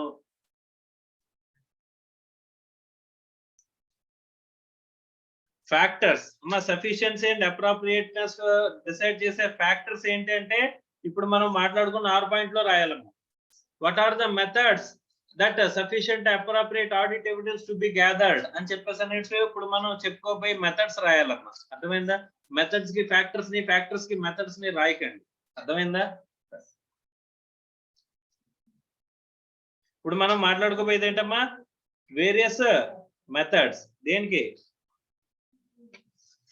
sufficient appropriate audit evidence gather చేయడానికి మనం అప్లై చేసే వేరియస్ మెథడ్స్ గురించి మనం మాట్లాడుకుంటున్నాం అంట. Okay,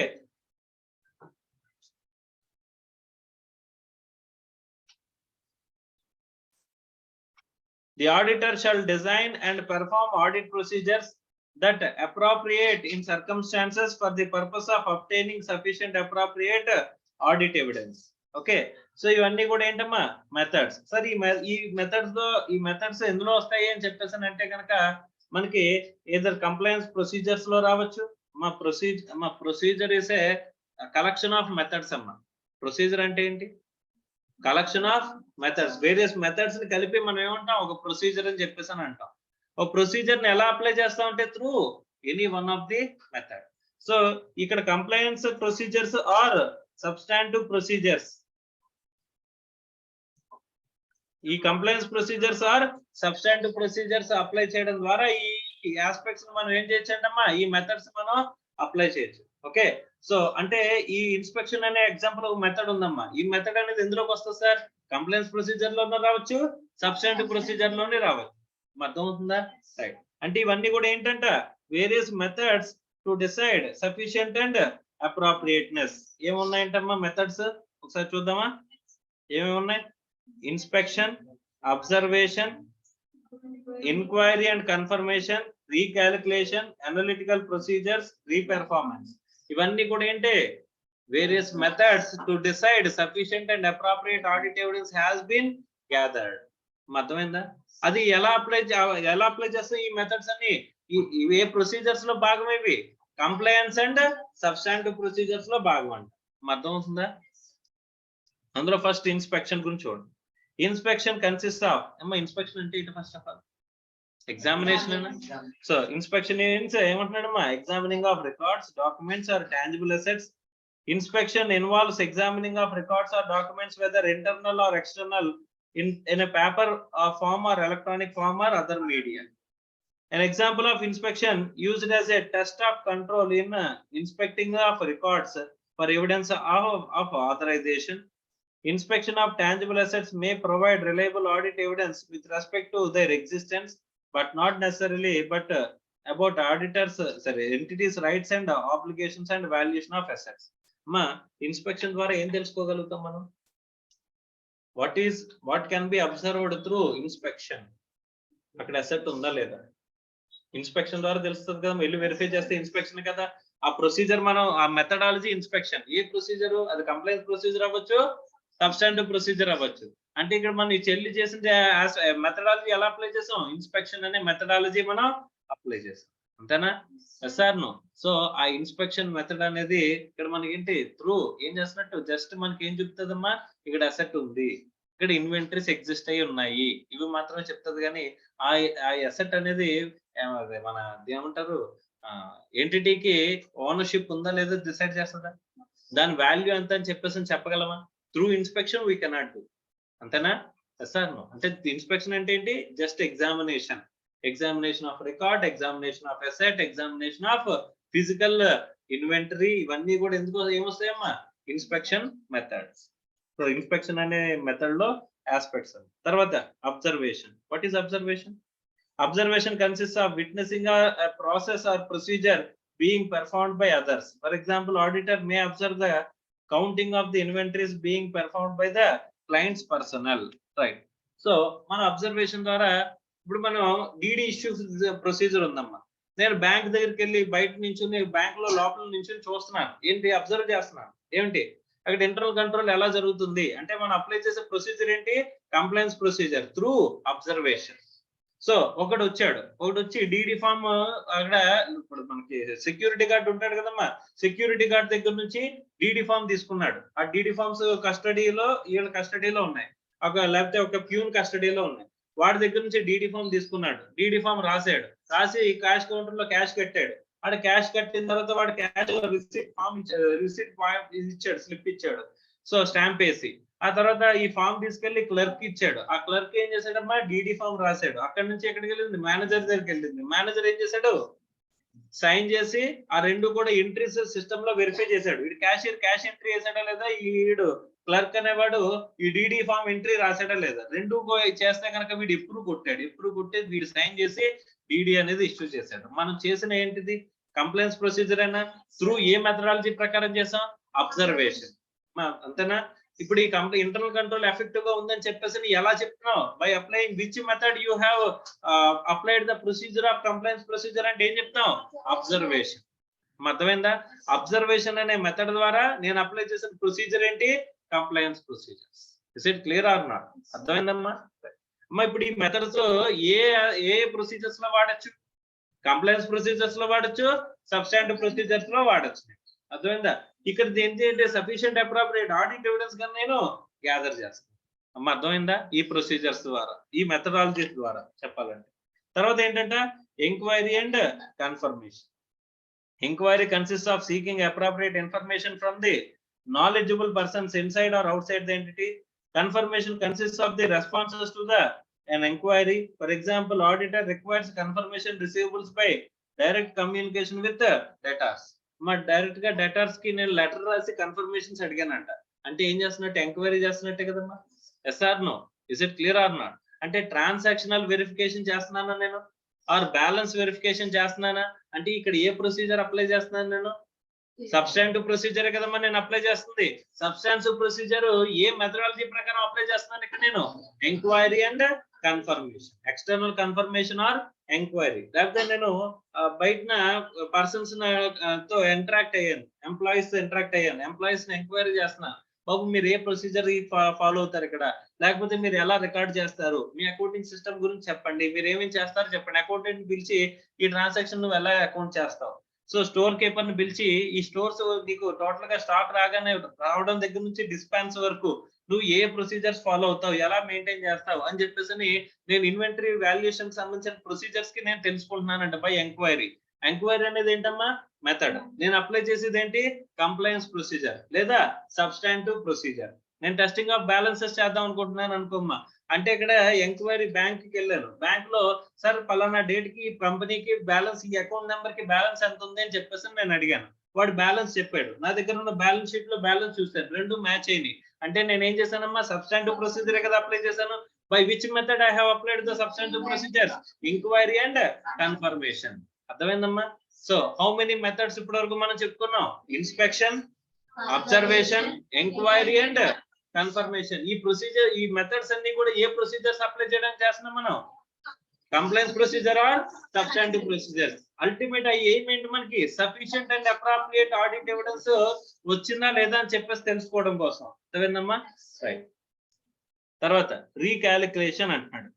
రీకాలిక్యులేషన్ consist of checking the mathematical accuracy of the documents or records or recalculation of the may be performed manually or electronically. అమ్మా రీకాలిక్యులేషన్ అంటే management already calculate చేసి పెట్టింది కదా, మళ్ళీ మనం ఏం చేస్తాం, వాటిని రీకాలిక్యులేట్ చేసి వాళ్ళు అరైవైన మ్యాటర్స్ కరెక్ట్ కాదని చెప్పి మనం అప్లై చేస్తున్నామంట. అలాంటప్పుడు ఏమవుతుంది, అది recalculation is also one of the method of ఏంటి, కంప్లైన్స్ ఆర్ సబ్స్టాంటివ్ ప్రొసీజర్స్. ఈ substantive procedures or compliance procedure ద్వారా ఏం అరైవ్ అవ్వాలనుకుంటున్నాం, sufficient and appropriate audit evidence ని మనం అరైవ్ అవ్వాలనుకుంటున్నాం. అంతే కదమ్మా?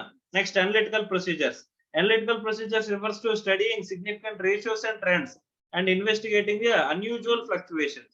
మా అన్యూజువల్ ఫ్లక్చువేషన్స్ ఏమైనా జరిగినాయా, లాస్ట్ ఇయర్ తో పోలిస్తే మనకి ఇయర్ రెంటల్ ఎక్స్పెన్సెస్ ఎంత పెరిగింది, ఎందుకు పెరిగింది, లాస్ట్ ఇయర్ తో పోలిస్తే నెట్ ప్రాఫిట్ ఎంత ఉంది, లేకపోతే జీపీ ఎంత ఉంది, ఎంత పెరిగింది, ఎంత మారింది అనే ట్రెండ్స్ చూసాం అనుకో, దాన్ని బట్టి కూడా మనం సఫిషియెంట్ అప్రాప్రియేట్ ఆడిట్ ఎవిడెన్స్ గా తీసుకురావచ్చు కదా. The re-performance. Re-performance involves auditors' independent execution of the procedures or controls there that were originally performed as part of the entity's internal control.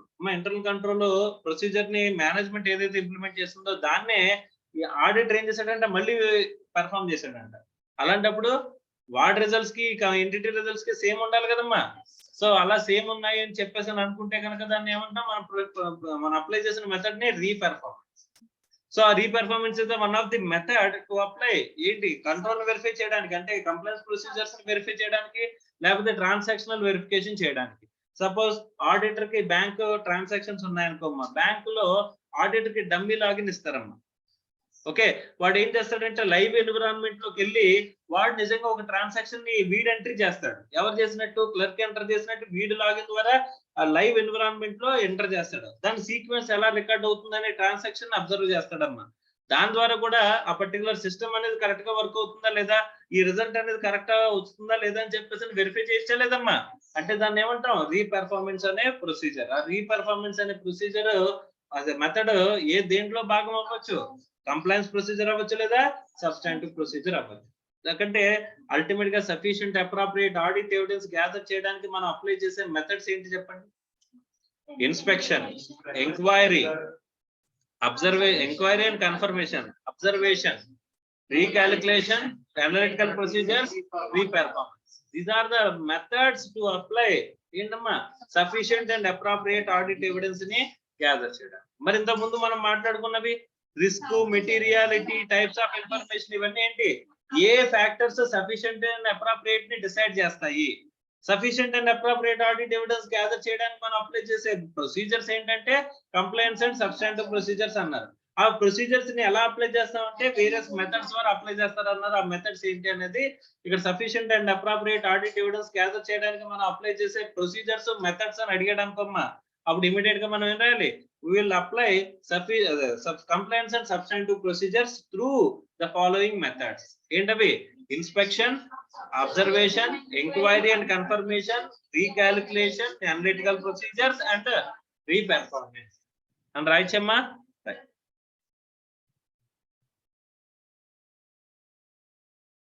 Next. When designing the information to be used as audit evidence, A information మనం audit evidence గా use చేయొచ్చు అంటే, when designing and performing audit procedure, the auditor shall consider the relevance and reliability. మా already relevance reliability గురించి మనం మాట్లాడుకున్నాం. Reliability అంటే ఏది ఎక్కువ రిలయబుల్ అన్నారు? ఇప్పుడు SA 500 లో ఏ ఎవిడెన్స్ కి ఎలా రిలయబిలిటీ అనేది చెప్తున్నాడమ్మా. SA 500 లో చెప్పిన రిలయబిలిటీ ఆస్పెక్ట్స్ చూద్దాం. మనం already internal evidence, external evidence, internal evidence ఎప్పుడు రిలయబుల్, తర్వాత ఆడిటర్ గ్యాదర్ చేసిన ఎవిడెన్స్ రిలయబుల్, క్లయింట్ ద్వారా గ్యాదర్ చేసిన ఇన్ఫర్మేషన్ రిలయబుల్, ఇవన్నీ కూడా చూసాం. కానీ SA 500 లో ఏం చెప్పాడు ఒకసారి చూద్దామమ్మా. సో చూడండి, the reliability of audit evidence increases when it is obtained from independent sources outside the entity. ఎక్కడ నుంచి? ఇది ఎక్స్టర్నల్ ఎవిడెన్స్ కన్ఫర్మేషన్ కదమ్మా, ఎక్స్టర్నల్ ఎవిడెన్సే కదా. External evidence is more reliable than the internal evidence కదమ్మా అని చెప్పేసి మనం తెలుస్తుంది. అదే మనకి SA 500 లో కూడా చెప్తున్నాడు. ఓకేనా? తర్వాత the reliability of audit evidence that generally internally increased when the related internal controls are effective. ఇది కూడా మాట్లాడుకున్నాం కదా. ఇంటర్నల్ కంట్రోల్స్ ఎఫెక్టివ్ గా ఉంటే కనుక ఇంటర్నల్ ఆడిట్ ఇంటర్నల్ ఎవిడెన్స్ కూడా రిలయబుల్ అని చెప్పేసి చెప్పుకున్నాం కదమ్మా. అదే చెప్పాడు. Audit evidence obtained directly by the auditor is more reliable than the audit evidence obtained indirectly, అంటే through client. Audit evidence in documentary form, whether paper, electronic or other medium, are more reliable than evidence obtained orally. ఇవన్నీ మనం మాట్లాడుకున్నవే. ఈ standard specific గా చెప్పారని చెప్పుకోవడం అంతే. అర్థమైందా? Right. So reliability of audit evidence అని పైన మనం మాట్లాడుకున్నాం కదమ్మా. అందులో ఉన్న ఆస్పెక్ట్స్ ఇవేనా ఇంకేనా ఉన్నాయా? So audit evidence provided by original document is more reliable than the audit evidence provided by photographs or specimens or documents scanned అని అనుకున్నాం కదమ్మా. The management, when information is used as an audit evidence has been prepared using the work of an management expert, auditor shall evaluate competence, capability and objective of that expert. Management expert దగ్గర నుంచి మనం information తీసుకున్నాం. అంటే నువ్వు ఎలా basis లో వచ్చావని చెప్పేసి నాకు ఎవిడెన్స్ ఇమ్మంటున్నావు. సో ఎలా అరైవ్ అయ్యావో ఆ పర్టికులర్ వాల్యూని, ఆ అరైవ్ అయిన వాల్యూకి సంబంధించిన సపోర్టింగ్ డాక్యుమెంట్స్ ఇవ్వని చెప్పేసాను. అలాంటప్పుడు వాడు క్యాపబుల్లా కదా, వాడు కాంపిటెంటా కాదా అని చెప్పేసి ఇన్ఫర్మేషన్ మనం తీసుకోవాలా లేదమ్మా. తర్వాత obtain understanding of the work of than expert and evaluate the appropriateness of that experts work audit evidence for the relevant assertion. ఇవన్నీ కూడా మనం గ్యాదర్ చేసుకోవాల్సిన ఆస్పెక్ట్స్. డైరెక్ట్ గా మేనేజ్మెంట్ ఎక్స్పర్ట్ కనుక, అంటే మేనేజ్మెంట్ ఎక్స్పర్ట్ అంటే మేనేజ్మెంట్ చేత అపాయింట్ చేయబడిన ఎక్స్పర్ట్ అమ్మా. వాడి దగ్గర నుంచి కనుక మనం ఇన్ఫర్మేషన్ తీసుకున్నట్లయితే, ఆ ఎవిడెన్స్ గ్యాదర్ చేస్తున్నట్లయితే ఈ కాంపిటెన్సీ వాడు చెక్ చేయాలమ్మా. వాడి కాంపిటెన్సీస్ ని, వాడి అప్రోప్రియేట్నెస్ అది కూడా మనం చెక్ చేసుకోవాలి. ఆ వర్క్ ని అండర్స్టాండ్ చేసుకోవాలి. When using information produced by the entity, auditor shall evaluate whether the information is sufficient, reliable for the auditor's purpose. మన పర్పస్ సర్వ్ అవుతుందో లేదో కూడా మనం చెక్ చేసుకోవాలి. ఒకవేళ inconsistencies and doubts over the reliability of audit evidence ఉంటే, మనం audit evidence gather చేసాం కదా, ఆ ఎవిడెన్స్ గ్యాదర్ చేసిన దాంట్లో ఏమున్నాయంటమ్మా, ఇన్కన్సిస్టెన్సీస్, డౌట్స్ ఉంటే ఏం చేయాలి? ఇప్పుడు ఎడిషనల్ ప్రొసీజర్స్ అప్లై చేయాలనుకున్నామా, ఇప్పుడు 2-3 ఎవిడెన్స్ ఎవిడెన్స్ గ్యాదర్ చేస్తే different evidences are showing different balances. అలాంటప్పుడు మనం ఏం చేయాలి? అదర్ ఆడిట్ ప్రొసీజర్స్ మనం అప్లై చేయాలనుకున్నాం కదా. ఇక్కడ ఏ స్టాండర్డ్ లో ఏం చెప్పాడు చూద్దాం. Audit evidence obtained from one source is inconsistent with the obtained from another. The auditor doubts over the reliability of the information to be used as audit evidence. The auditor shall determine modifications. అంటే SA 705 అని చెప్పేసి ఒక standard ఉంటదమ్మా. అంటే modified report. SA 700 గురించి మాట్లాడుకున్నామా, అదేంటి? Clean report అయినా, unqualified opinion అయినా. SA 705 అంటే మోడిఫైడ్ ఒపీనియన్. మోడిఫైడ్ ఒపీనియన్ ఎన్ని రకాలుగా ఉండొచ్చు? 3 టైప్స్. ఏంటది? Qualified, adverse, disclaimer. ఆ మోడిఫికేషన్స్ లో ఏదో ఒక మోడిఫికేషన్ ని మీరు అడాప్ట్ చేసుకోవచ్చు అంట, based on materiality, risk factors ని బేస్ చేసుకోండి. ఓకేనా? రైట్. తర్వాత or additions to the audit procedures are necessary to resolve the matter and shall consider the effect of matter, if any, on the aspects of the audit. అంటే additional procedures ఏమైనా ఉంటే కనుక వాటిని apply చేయమని చెప్పేసి చెప్తున్నాడమ్మా. ఒకవేళ modifications చూడడానికి ముందు మనం ఏం చూడాలంట, అదర్ ఆడిట్ ప్రొసీజర్స్ ఏమన్నా మనం ఆల్టర్నేటివ్ ప్రొసీజర్స్ అప్లై చేయొచ్చో లేదో చూడమని. This is with respect to SA 500. అర్థమైందమ్మా.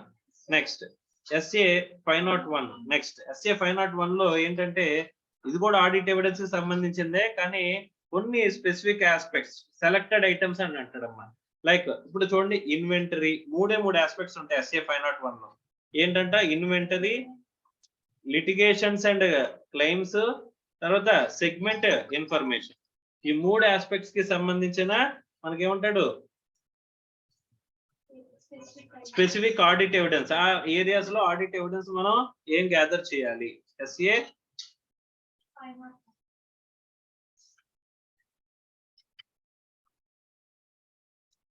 SA 501 గురించి మాట్లాడుకుంటే ఎన్ని ఆస్పెక్ట్స్ ఉన్నాయమ్మా? ఒక 3 ఆస్పెక్ట్స్. ఏంటవి? Inventory, litigations and claims and segment information. అంతేనా? మా సెగ్మెంట్ ఇన్ఫర్మేషన్ ఆల్రెడీ మనం ఎక్కడ చూసాం, అకౌంటింగ్ స్టాండర్డ్ 17. అంతేనా? సో ఈ SA 501 లో ఆడిట్ ఎవిడెన్స్ ఈ పర్టికులర్ 3 ఆస్పెక్ట్స్ కి సంబంధించిన ఆడిట్ ఎవిడెన్స్ గురించి మాట్లాడతాడు. అర్థమైందమ్మా? సో ఈ ఆస్పెక్ట్స్ అనేవి మనం నెక్స్ట్ క్లాస్ లో చూద్దాం. సో ఈ ఆస్పెక్ట్స్ తర్వాత మనకి ఇంకా ఈ చాప్టర్ లో ఏముంటాయంటే ఒక 3 ఆస్పెక్ట్స్ ఉంటాయి. ఏంటి అంటే కనుక, ఒకటి ఈ SA 501 ఈ స్పెసిఫైడ్ ఆస్పెక్ట్ ఐటమ్స్. ఓకే, తర్వాత మనకి అనలిటికల్ ప్రొసీజర్స్ కి ఒక స్టాండర్డ్ ఉంటుందమ్మా. తర్వాత 520. తర్వాత ఏంటంటే మెటీరియాలిటీ గురించి మనం మాట్లాడుకున్నామా. మెటీరియల్ ఐటమ్స్ అనేది మా మెటీరియాలిటీస్ దేని బేస్ చేసుకుని ఉంటుందంటే ఆడిటర్ యొక్క ప్రొఫెషనల్ జడ్జిమెంట్ అనుకున్నామా. అదో మెటీరియాలిటీ గురించి ఒక సపరేట్ స్టాండర్డే ఉందమ్మా. ఆ స్టాండర్డ్ మెటీరియాలిటీ గురించి ఏం చెప్తుంది అనేది మనం మెటీరియాలిటీని ఎలా డిసైడ్ చేయాలని చెప్పేసి చెప్తుందమ్మా. దాని గురించి మనం మాట్లాడుకుందాం. అక్కడితో మనకి ఏం కంప్లీట్ అవుతుంది, ఈ చాప్టర్ అనేది కంప్లీట్ అవుతుంది. ఇంకేమన్నా ఉన్నాయమ్మా?